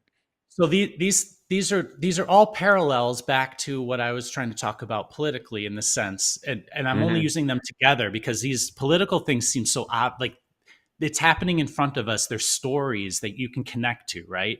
And the Yeah, you can connection grasp. there is like how can this be happening? Like, well, there the reason what is happening is political. The reason what's hmm politically happening is because the system isn't working the way it's supposed to. The main problem is that Congress isn't doing oversight. It's that Yeah. simple. They've basically just said, you know what, the executive branch can do whatever they want, and we're not going to do anything about it. Well, hmm in that sense, because we're working on operating under those rules, or under that reality, I should say, not the rules. hmm like you can't do it. There's no cops. Like Yeah. Democrats don't run the police station. They can't go arrest Trump because that's Right. not the system, right? We took So that power away from them. we took it away They from them. had it. Exactly. We removed it. We, the Right. voters. Yes. In the same way, AI, like we need to change in order to accomplish the things that don't feel right, in order to fix the things that don't feel right now, and they don't feel right. They definitely don't feel right. Yep. You have to change the rules because the rules of all these things did not contemplate a massive corporation Yes. creating an AI that needs to be run on a massive set of servers to like deliver a product which is the answer to a prompt to your computer. Like that's never been known yet. So in order to find our way forward, like we have to change. We have to change our way of thinking. And so my big thing, going kind of looping this back, has been like stop calling. If you call it human, if you're constantly saying it's a human, a synthetic human or whatever, then you might be causing yourself to hold it to a standard which a human would be held to, in which case I'm not sure that they're doing anything wrong. Right. Because if I wanted to read 10,000 books and I didn't want to pay for them, I would go to that site and I would like read them all. And the recourse for that would have been individually, every author would have had to come and say, you owe me whatever the cost of my one book was. Right. Well, that's where you get into the publishing houses. That's who collects these things. And so, so then what they're then the next step probably would be the teeing up. publishing house. Yeah. Absolutely. Right. So that's what they're teeing up. Yeah. Exactly. So now the publishing house, so the individual author, they don't get paid unless the publishing house gets paid, and the publishing house then pays them a percentage of that. So anyway, the point I'm trying to make is that there's a paradigm, there's a structure, and what AI is doing is it's upsetting the structure. Right. Because it's of a volume and of a method so that nobody contemplated before. And the people who are in charge of things right now are materially incapable of contemplating, which I think is the thing that I keep going back to, is that they are too stupid to wrap their head around the fact that this train has left the station and it is careening towards whatever their dream plan of golden age of America. Doesn't mean the golden age. He was like Signal. Well, they added him to the call. Like he thinks it's a conference call. He thinks he thinks it's a party line from 1951. Right. So let me the guy that was in Russia. What's his name? Sorry, I'm bad with names. Witkoff that was on it. Yeah, Witkoff is like the number got slid into my phone. It was like it got sucked in.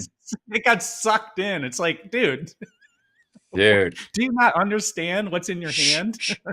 Dude, stop talking. Like it should have been like wrap it up. I'm through. Right. It is. I gotta say, again, I don't know that they can grasp where we're headed, and a lot of what they're, Trump's idea of wealth and power are very old-fashioned in the information age. They have a lot to do with like, bars of gold and golden furniture and towers that are big and monuments to yourself. And in many ways, that's how you used to do it before fiat currency existed. And there's sort of remnant leftovers. This is why banks still look like temples, because people didn't dare cheat you with God watching. So you'd put a giant statue of God up there, and he's got a lightning bolt in his hand and a huge spear. And that's why it was sort of dickish for Jesus to run the moneylenders out of the temple. It's because, asshole, this is the only place we're safe. We can change money and do stuff here because no one will cheat us because God is watching. If we're across the street, they'll fucking stab us, right? Yeah. As opposed to the bank being like big and opulent, which shows that entity has power because they have so much There, money. You know, they're and the therefore same your money concept. is safe there. It's Right. therefore it's safe. Exactly. Like it's all the same concept. But these things, these paradigms are breaking down. Like Yeah. they're basically gone. And Well, and the wealth available to the average person, whether you use it or not, and I think we're all tortured by the incredible availability of technological stuff around us and the cheapness of a flat screen these days, compared to the fact that only rappers could have a flat screen in the early '90s, and they were like, it was like moving a fucking sofa. Right. And they were projection and they sucked. And if there was a window open, a block, anywhere in the house, even upstairs, you couldn't see the screen, that kind of stuff. And now they're basically like giving them away at Best Buy. Like, please leave here with a 55-inch television. Help us, because they're taking up floor space. Like, that is so different in existence. And again, every piece of technology we take for granted, including things like Signal, are things that could have changed the direction of a war previously. Literally, I mean, just access to something similar to this or breaking into something similar, it wouldn't have taken Turing an afternoon to break into Signal. Basically, he would have just catfished somebody's creds and gotten in. And that's the most amazing thing. Like, people think of Signal as like, oh, it's this like encryption that would take like so long to break. It's like, no, it's really simple. You just go find the person's phone and you buy them a drink at a bar and Yep. get into their phone. It's like it like the technology and the way that this thing went down, it shows so clearly how you can punk all these people. Like, it's Right. so easy. And Yeah. I don't know how they can move forward now because of what I was saying earlier, because they showed everybody in the world how they can be catfished, or how they can be uh, hunter's laptopped, basically. Yes. Like, there was no laptop. Just Yeah. like anytime in the future, when they even lied. Like, the amazing thing about this is like it was so simple. All they had to do Yes. was like say, "Yep, we added the wrong guy. Thank God it was a reporter. We won't do it again." That's not what they did, Right. though. They The lied through their staffer, teeth the we don't entire want to time. shame the staffer. They're just been Right. dismissed, and you make up a staffer so that the one that got fired, Right. reporters don't follow them down the street going, "Hey, we noticed on the general services accounting that you just got your last paycheck, and you were working as the deputy advisor to the the national security advisor." Like, because that's how it's going to shake down if they try to dump somebody for this, and that person's going to have a libel lawsuit in their back pocket Sure. But if they try to lay it off on them. if the next person like literally just makes up a bunch of screenshots that says they said something and turns it Yeah. into a scandal, they can't prove they didn't do it. Exactly. And when they lie, when they say they didn't do it, I was never on Signal, you already know they're liars. So Yes. they can't even get out of it.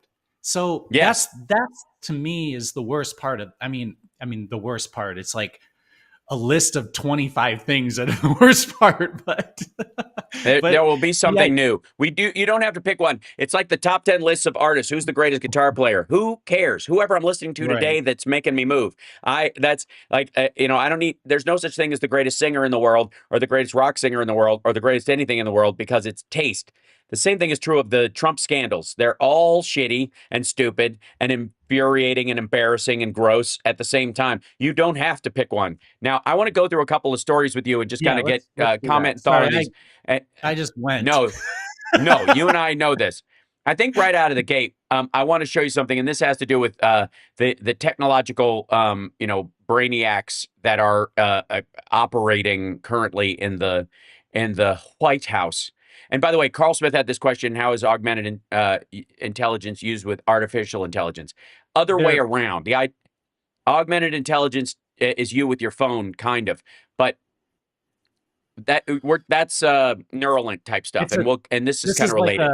It's sort of a semantic thing as well. It's easy to mix them up, especially in the way that it's talked about, because again, like, if everything is AI, and this is my biggest problem, like they just like put an AI logo on everything, it just Yeah. muddies the water of what AI actually is, right? And the Right. same thing is true of the augmented part. But augmented, you're Right. right, would be like a human using a phone is augmented anything, Yeah. augmented Yeah. whatever. Yeah, Yeah, you can augment your intelligence with a stack of encyclopedias. What yeah, ultimately, what people are talking about in that argue is eventually Neuralink or something similar, right. close to the singularity, where the transhumanist movement, which is something that the right used to scream about as being anti-God and antichrist stuff, is exactly what Elon Musk is selling in the Neuralink thing. The 2 billion people will have chips in their head, and you'll have a 400 plus IQ because you'll have access to the internet and on demand, and you'll be able to contemplate things in multiple schematics internally in your brain like Lawnmower Man, and you won't become a danger to humanity. Now, Yeah, but so if you like have if somebody asks you a question and you pull out your phone and Google it, that's augmented intelligence. yes, that is augmenting your intelligence with available technology. It's just the Yes. difference is I always made that joke ages ago about I can't wait for my iPhone to become a iPhone. I just Right. take a melon baller, take my eyeball out, and just put that in there. I'll wait in line overnight. You guys can wait a year. I'll be the asshole who sleeps in front of the Apple store and wakes up the next morning for my meeting with the ophthalmologist. Yeah. The joke being is that I'm really bullish on some of this stuff eventually. I'm not going to be the prototype guy for the very reason that Bill Burr talks about hair plugs. Like he's like, I wish I'd have done this 10 years ago. It's like, no, you don't. Right. Right. You always want to Now, be want to be like 10th in line, not first or second yeah, or third. exactly. They're going to fuck up a lot. Speaking of fuck ups, so this is Tesla stock. It's down 10% in the last month. The rest of the stock market world is having issues because of Trump's tariffs. That's clearly a part of it. But they're all doing here. Nvidia is down 1.6%. Not a big deal. BYD is down 1%. Apple's Well, down the entire 2.4%. isn't the Dow as a whole down about 1.5% in the last Yeah, and they're basically month or at like two? 3%, and they're down. They're in the last few weeks, and it's all lead up to this tariff thing. And this is just Yeah. people moving stuff out of it and into cash until he decides against it, and then they'll put it back in. They're trying to find the bottom and buy the dip and shit like that. Okay, as people tried to do with this, by the way, they tried to buy the dip on March 10th, and it went up, and now it's going back down again. And you're like, well, good. I hope you lose everything, but this kind of goes to like what we talk about when we talk about Tesla and then the behind the scenes. In the same way that you and I talk about AI as large language models and as machine learning being the real root behind this, there are 3 buttons at the top of all of these pages, if you'll know them. There's overview, which gives you the stock and where it's been. You can pick by the day and the year and all that kind of stuff. There's compare, where you can obviously pull up another stock and see how it's doing like that. And then there's this one. This is the important one. And it's really the only important one What does it because say? whether you have Forecast? financials, Oh, financials, financials. this, Sorry. yes, this has, it's very small on your screen, I'm sure, but Yeah. this financials, this is the one, this is where I don't buy stock. I don't have stock. I don't want stock in a company. I don't give a fuck. But they're saying the stock is up or it's worth this or it's not worth this. This is where you can find out. I love Tesla. That's right, Mad Max. So that's the stock price right now. Okay, fine. This is the financials on this. Now, the revenue, overall revenue, according to Tesla's books, is up year over year 2%. Now, since most of that revenue expansion has happened in China and the rest of the numbers look shockingly fucking red, I call bullshit. But let's just take them at that. Let's say that they matched or were just below standardized inflation measures. You want inflation at 2%, you want 2% growth to track yourself with it, to just keep you in line with best possible practices for buying and selling stuff. You want your revenue to go up with inflation. So your company, whether you're expanding or doing something, is immaterial. You're going to float up alongside normalcy, right? That would be what, and in normal circumstances, that's what that number would tell you. Net income, 2.3 billion. Look at this. Revenue, 25.7 billion. Net income, 2.3 billion. And which is nuts. I don't know how your revenue versus your income is that far off in this particular way and how they judge it, because they have multiple industries underneath it. So they're selling cars and that's their income, but they get funding from other places, which qualifies and whatever. He just did a big I mean, fundraising round. in a normal company, it would be the cost to make the good, basically, like Right. the factory plus the cost of the car, and then you sell Versus it. So the difference would be it's essentially your margin, but that's a horrible margin if that's what it. It's a terrible margin. Is my exactly. And the margin is down 70% year over year. Never mind the fucking stock dropping 40% in the last few months because the bubble is bursting and people are recognizing it. But the revenue, the net income on this shit is down 70%. Even with a rise in overall revenue, their net income is down 70%. Their diluted EPS it is 0.66 or whatever. They're like shares and whatever. Down 70%. Net profit margin down 70%. Their net profit margin is 9%. It used to be 18, and they were still pulling in lower like actual cash money in this. They were still underwater. Tesla's never been afloat as a car company ever. It still hasn't worked off its government loans. Then this operating income. To build a thing that makes things like yes. physical products that you have to sell. That's extremely expensive. And you need money to buy the materials and all that kind of stuff. And that money you will use to buy things. And if they are tariffed, you will either pay that tariff yourself in the United States of America because you're getting your aluminum from overseas, and there is not enough aluminum for fucking him to raise the number of cars they're putting out like he said he's going to. Hold on, let me see if I can. This is going to squeeze this up so I can at least roll this across to here. So, this is the amazing part. Operating income. This is their operating income. This is what they have cash on hand to do shit. It's down 23% year over year. They have 1.5 billion cash on hand. This motherfucker leveraged every dime they had a couple years ago to buy shitter. Yeah. And now what's he got left over? That's their big risk, is that somebody's going to call in that loan, and then it tanks Tesla because he's got to sell his stock to pay it off. Look at this. Net change in cash. Negative 194 billion. 423. 400 down. Their net change in the available cash that they have is down 423% into they needed to borrow $2 billion. Yeah. I mean, it almost seems as if maybe they're shedding profit somewhere, like maybe China. Gee, you think? Right. And then look, this is my favorite one. Cost of revenue, 21.53 is up 3.85%. That's not a good thing. Yeah, that's the cost. That's the change in interest rates, isn't it? Yeah. That means that their loans that they have cost them more money. Their debt on this number up here, this revenue of 25 billion thing up here, 21.53 billion of that is leveraged. Yeah, I mean, starting to understand why Trump and Elon Musk get along. Yeah, this is why Musk keeps trying to convince everybody that Tesla is a software company, because he actually wants to stop making physical cars because it's hard. He wants to sell the self-driving technology.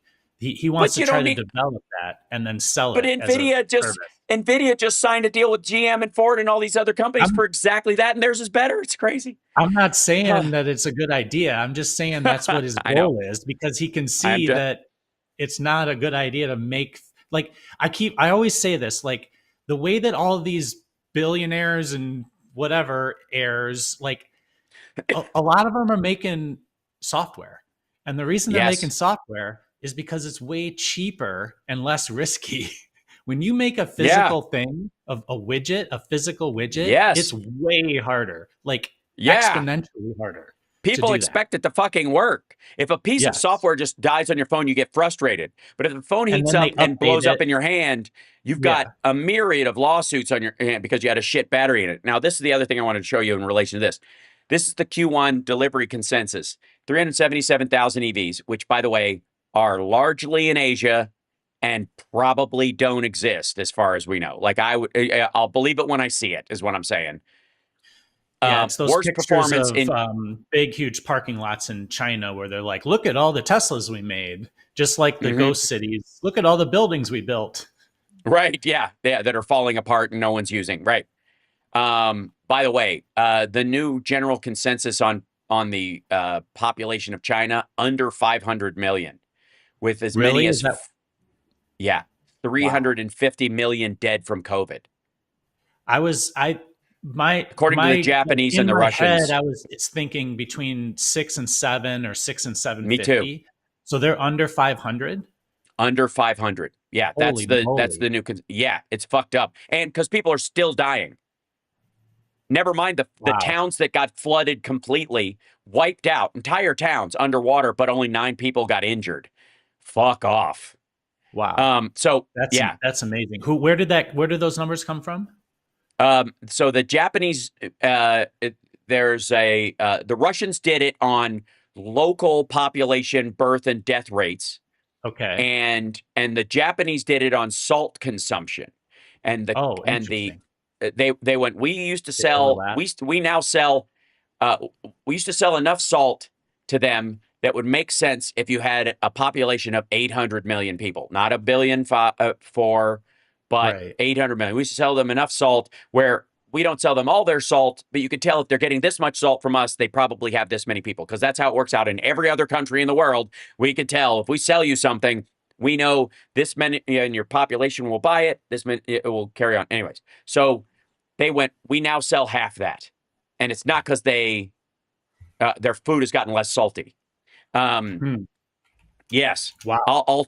yeah. It like I was shocked. There are some people who are saying the numbers shrinking all the time, which would explain their fixation on robots, self-driving cars, and stuff like that. I mean, if you're going to turn your country from a billion people into basically a closed subdivision run by the elites that are still alive and the only people who can afford to live there, you'd want everything automated in this giant space. I You'd want I maglev look at that trains to get you everywhere.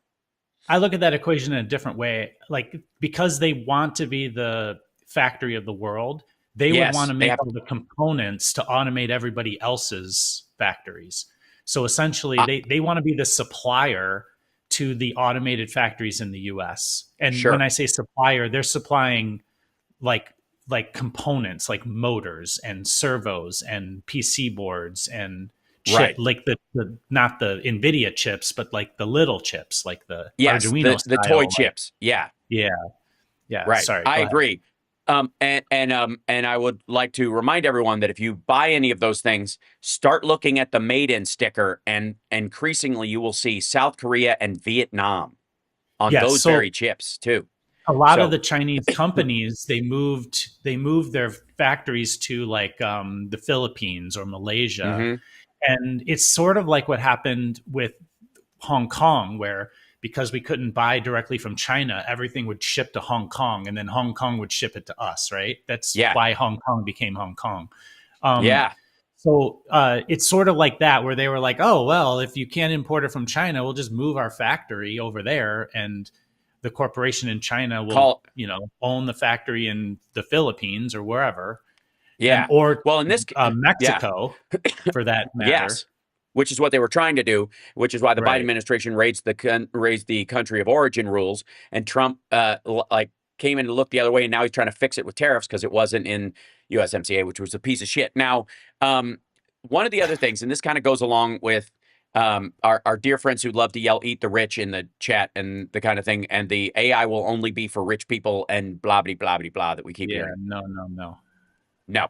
This is an article in Bloomberg. The new billionaires of the AI boom. The Russian artificial intelligence has minted fortunes worth a collective 71 billion for 29 founders. Now, by comparison to you know, to 1930s money or something like that, and the stability of 1930s money, this is right in line with like the industrial boom of building steel factories. The difference is that a steel factory took years to evaporate, and an AI app, or your particular AI model could be swamped within weeks.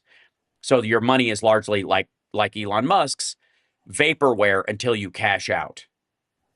That's one of the other things. Secondly, Yeah, I would like to there's remind that for everyone, sure. yeah. Yeah, I would like to remind everyone that because a lot of this stuff is virtual and not based, it's brain power and not resource driven, is that there's an argument to be made that when the wealthy come in and steal a chunk of land and underneath it is iron ore and we need the iron ore to live or oil or any of those kind of things, there is an element of kind of like maraudership to it that I think people can be upset with sort of the capitalist structure of people who are either born on that land and are using it, and like people who just happen to live in Alaska and get a check from the government for the oil under their land as if it's not America. Shouldn't that dividend go to all Americans? No, because they live close in proximity to it, and quite frankly, it's a stipend for the fact that their groundwater is being poisoned. That they don't see it that way, but that's really what it is. In this particular case, all of this is in the virtual realm so far, with rare exception, NVIDIA being the chips that you use, and then some of the robotics that are eventually coming out or whatever. Most of this is, it's not, you and I are not having to drive around it as we're on our way to work. We're not having to drive to work and go, oh, fuck, man, they built this giant, the Vicky or whatever it was from iRobot. What was it? What was her name? Vicky's the, I haven't seen that movie in a long time. Vicky was Phil Hartman's nickname as a prison guard at Alcatraz, and So I Married an Axe Murderer. So maybe that's why I'm fixated on that name. But but everyone here calls me Vicky. This is okay. The Sums of Money artificial intelligence 1923 in the chat. Right. Yeah. The show. Well, and that's the show on Paramount, I think. Oh, sure, yeah. Well, or There Will Be Blood, or those kind of things. Yeah. None of that factors into this. In the same way that, like, people who make their money in social media or whatever, there's an element of, I got to say, no harm, no foul in the creation of this. If it's a useful thing and they're responsible for the servers, it's not like they're muscling other people out of the server market. The server market has never been cheaper because of the proliferation of these things. If you and I wanted to start a virtual machine on the Amazon setup, it's really cheap. Certainly, like, and the processing power of that virtual machine is greater than the sum total of the entire US government's defense computers in the 90s already. You know what I mean? Like that's these virtual machines you can set up. Yeah, I mean, most things that people do take very little processing power. It's actually the connectivity that you want, like how fast the in and out is effectively. Well, that's how AT&T grew, and how Ma Bell became a monopoly effectively was this idea that they were the junction box by which your phone calls came and went, right? So, yeah, I mean, we've got to be, in order to like, use a lot of server power, you got to be doing some serious stuff.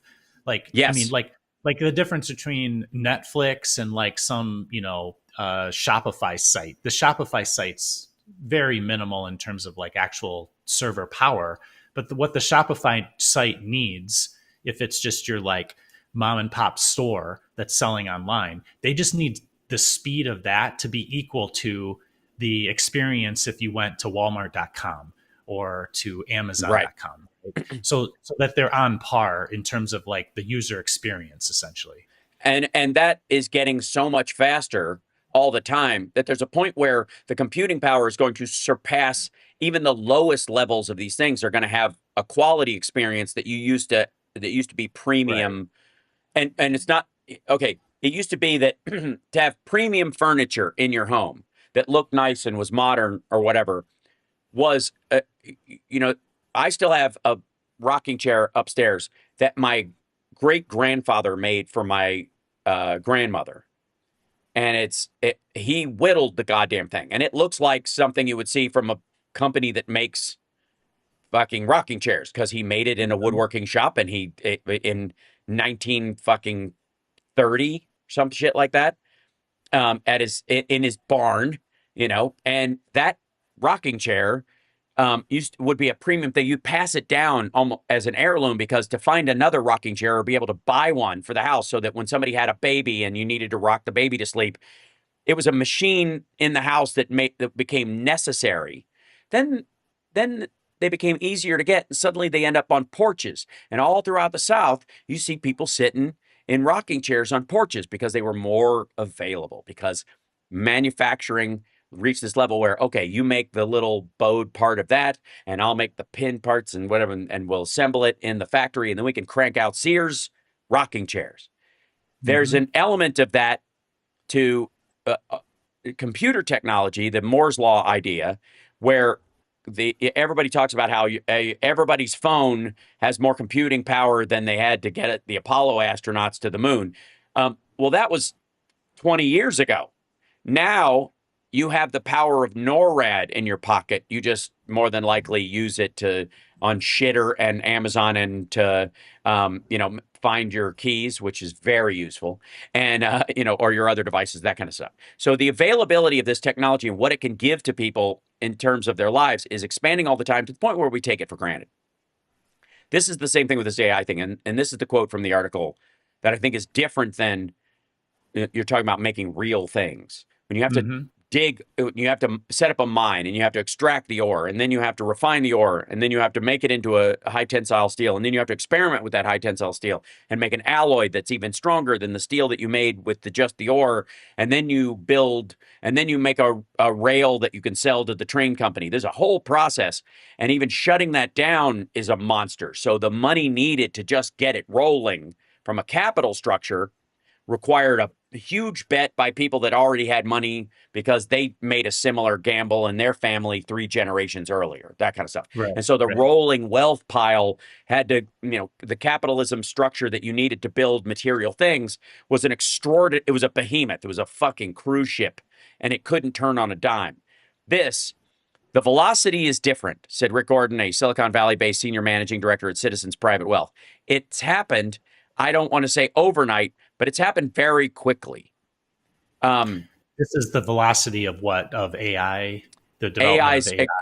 And the money being made and the wealth being made by these folks, because this guy is one of these like business wealth managers that people in Silicon Valley go, oh fuck, I just got $9 billion evaluated for my company. And that's changing everything. Okay.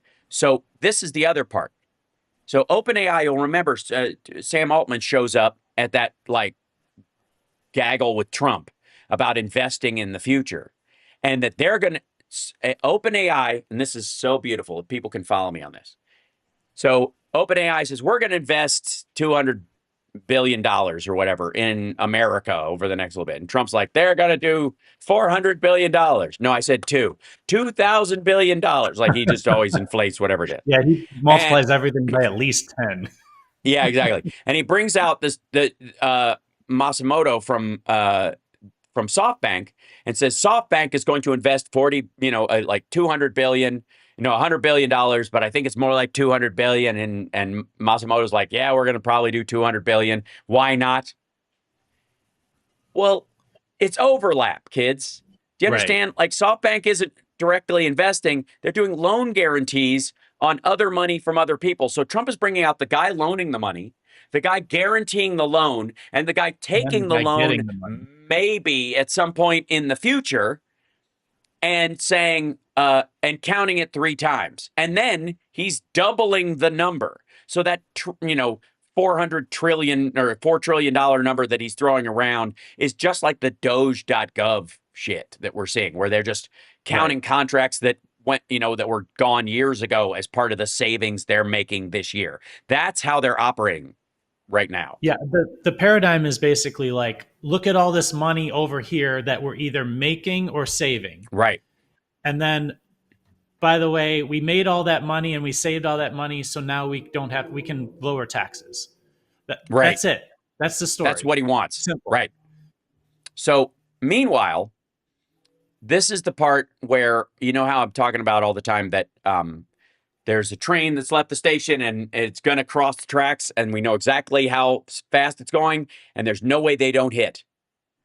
There's no way these trains aren't going to collide. One of them is mRNA technology around vaccines has created a leap forward in vaccination technology that we've never seen before. And effectively, that's where the HIV vaccine has come from. They're looking at a cancer vaccine, a myriad of these things. And it's fantastic that this is going to happen. I'm for it. I think most of us who were smart and got vaccinated and the like are for it as well. But on top of that, the gene therapy possibilities of taking someone where you have a gene that when you are in your 70s is going to trigger and you're just going to get Alzheimer's or whatever because you have a genetic predisposition that, and sorry, you were born with it. There's nothing we can do. Maybe in the future we can edit people's genes so they're never born with it in the first place, which, by the way, is coming. But in the meantime, like Gattaca is going to be a thing. I got news for you. It's like, I don't know why you wouldn't do it. If you, right? My 8th grader just came back and said that they watched Gattaca. It was like 2 weeks or 3 weeks ago. And I'm like, why did you watch Gattaca? And they were like, well, we were talking about genes and gene editing. Okay, there you go. Yeah. I mean, it's very 90s in its attitude and its understanding of these things, but still, it's really nice. I mean, but they still don't understand how they've got this kind of crazy future where they can create genetically perfect children, but they can't heal that dude's spine. They can't heal that's him. Another, no, of course. I mean, that's the, those are the plot. Hoverboard fallacy. Yeah, exactly. That's my problem. That's where I go. It's the hoverboard fallacy. The Gattaca is destroyed by the hoverboard fallacy. In fact, on the walk to school that day he told me about it, I was like, well, if they had all this technology to know that he had it, why couldn't they change it? Why couldn't they fix him? Yeah. So in this particular situation, this would be, you'd be able to modify DNA in cells using an RNA messenger while you're alive. So during your lifetime. Like flipping a switch. Like we found the switch that if it's on, you have Alzheimer's. If it's off, you don't. We're going to go flip the switch. And when I remember a long time ago when you first, I'd never heard of it, but you mentioned the diamond batteries. And it was like if you could have power next to the source, if you could have the hoverboard, it changes everything. And so it's these things that are like, there are thousands of things, just like what you said. If you could flip the switch, literally flip the switch and eliminate Alzheimer's. If you could flip the switch and eliminate heart disease, whatever the thing is, it changes everything. And we're like on the cusp of all of that. Thousands of those things. Well, okay, so here we go. So this is my argument, and I feel like maybe Trump world are caught in this. And by the way, we're over time, but you came in for the second hour, so I feel like, and I got to be on the road soon because I got to drive to LA and do my show at Flappers tonight. And Summer's going with me, which is really nice, and so I don't have to. We'll take turns driving. At least I'm not going to be wiped out completely. But there, in all of this technology, the Trump administration is caught between a rock and a hard place, because on the one hand, they have been pushing this. The government's going to chip you. The transhumanists are the Antichrist. Electric cars suck and are the devil. Right. And yet technology will be the end of us. And real Americans drive loud, growly cars and go to NASCAR and do keggers and that kind of shit. That is in direct contrast to the fact that, and maybe this is part of it. I mean, if we want to get conspiratorial for a second, if you were trying to convince the dumbest people in the fucking world to not take the anti-aging treatment that's coming in 5 years that will let you live, outlive them, the way you do it is spook them on it using whatever their deepest hell beliefs are, their religious beliefs, their spiritual beliefs, their family beliefs, or whatever. I don't buy into that because they're so greedy. Like they want them to buy the thing. They just want them to buy it from them, right? Well, this is where I'm getting at this. So if you could cure Alzheimer's with gene therapy, you have a moral responsibility to do it. You have people, and there are, just like the hoverboard and the cascading technologies, aging and age-related diseases have a myriad of other diseases and costs that come with them. Just the gas in the ambulance that goes to the house when the old person has a spill. You understand? There's and that person that EMT person is not going to another site with limited resources because of that particular thing. You eliminate that potential for all those falls, all those issues, then all of a sudden you've got all these freed up resources to go other places that they may not even be necessary. So you don't even have to pull them out of the ground in the first place. You don't need as much oil. You don't need as much gas because you're not wasting all of it because your efficiencies have gotten so great.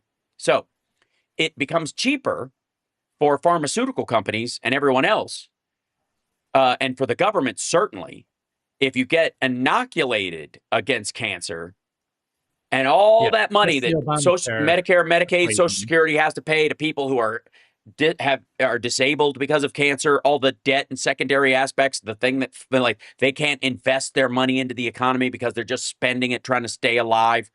All that stuff happens if you, all that vanishes rather if you could just get a shot and cancer goes away. You get a gene therapy and cancer goes away. And then it's more profitable for the government to go, okay, we're going to do this big service.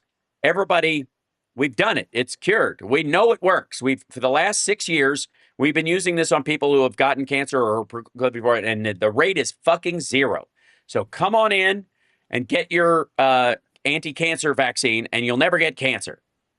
And it'll never cost Medicare, Medicaid, or anybody else, or hospitals, any of the cost of cancer ever again. They can shut down their oncology stuff and focus entirely on making healthy babies or whatever. Like you know what I mean. You could take those resources and divert them someplace else. In the same way that the leech farms shut down in Europe after after the Black Plague.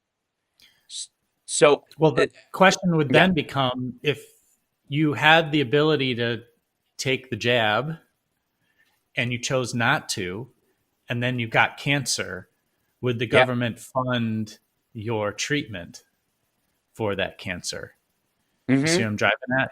Like, you start to get into some very interesting questions about, and under the current state of affairs, you know, you can pull yourself up from the bootstraps. Like, it's your fault that you are in the situation you're in, like it changed. All I'm saying is it changes all the equations. Like, it changes all the calculus on everything. If you live longer, why are you, like, what are you doing? Why are you living longer? Do you want to live longer? Right. Like what's your mental health like? Like, I mean, there's tons of things that change. And so the point I'm trying to make is, you guys were talking about the, like, I told you so kind of concept.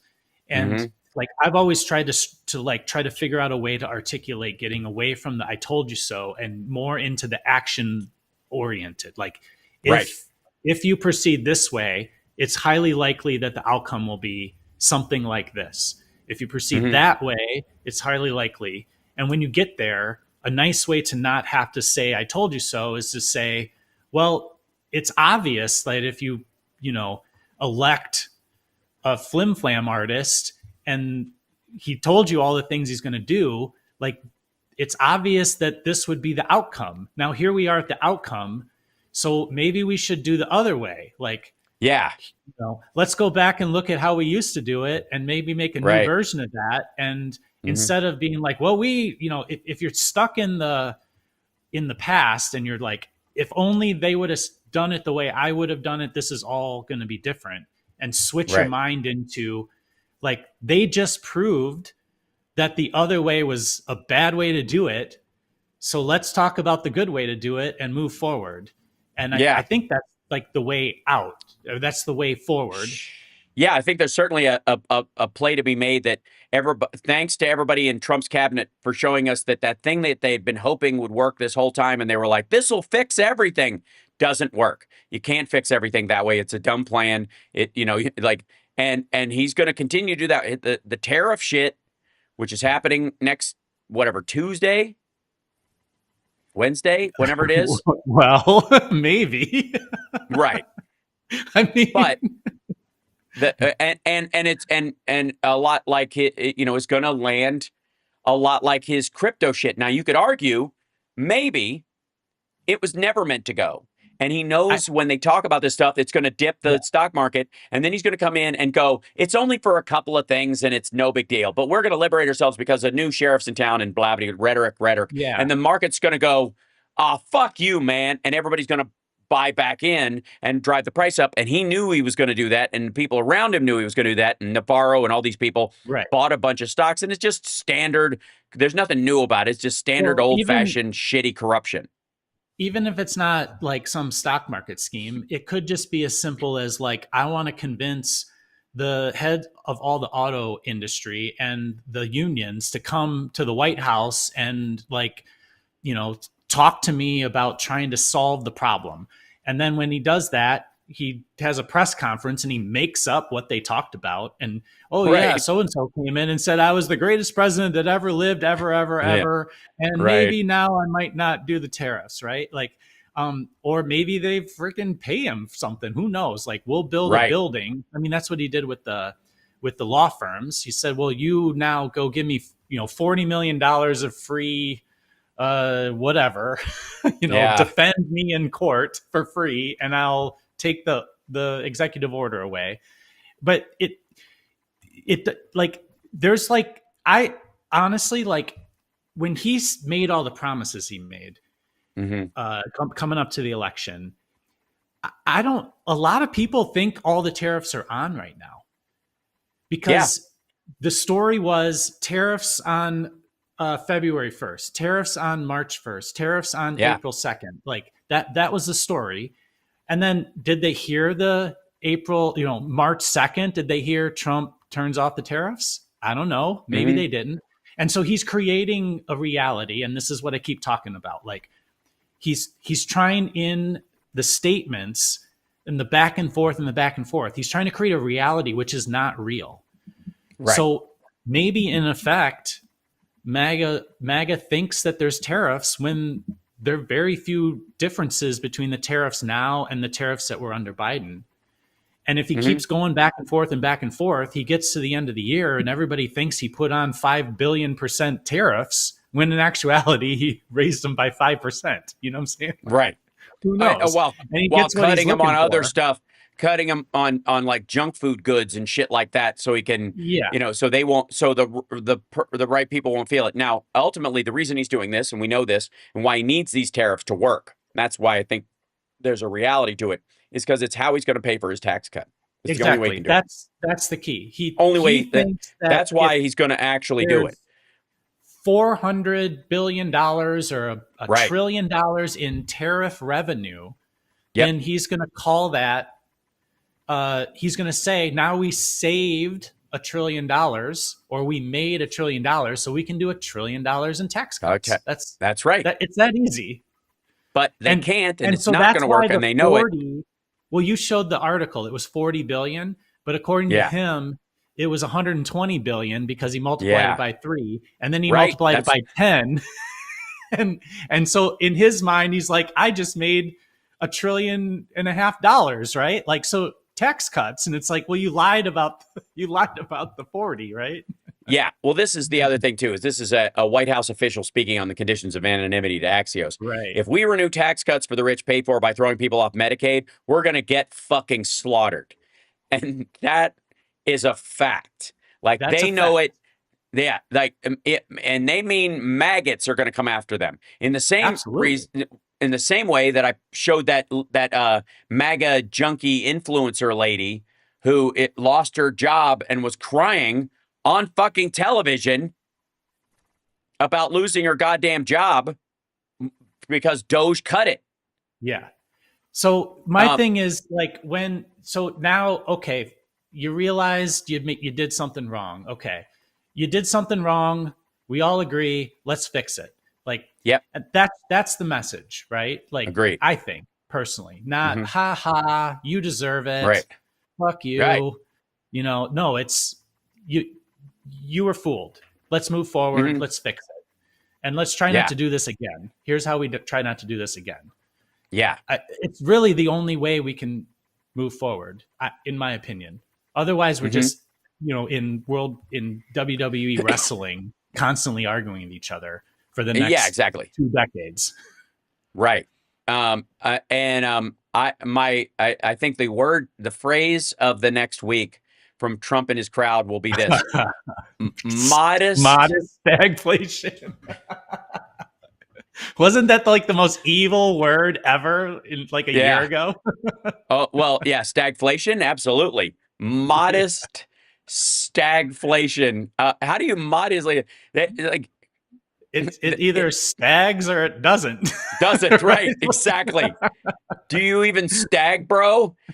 So we'll just enjoy the hubris of that. But again, I feel like the way you use your mocking weaponry is Yeah. not necessarily mocking the maggots themselves in these particular instances, unless they show up and they're confronting you directly, but not in the abstract.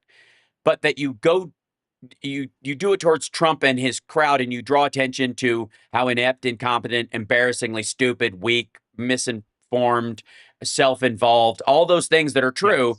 and you just remind them, the followers of this, and maybe you're not going to be able to convince a bunch of them, but you will dissuade them from being full-throated supporters, and that will help in the next round of things. You want them to Yes. back down. What Uncommitted did to the Democratic voting bloc, you need maggots to start doing to their voting bloc. Yeah. You need them But to start going, fuck this.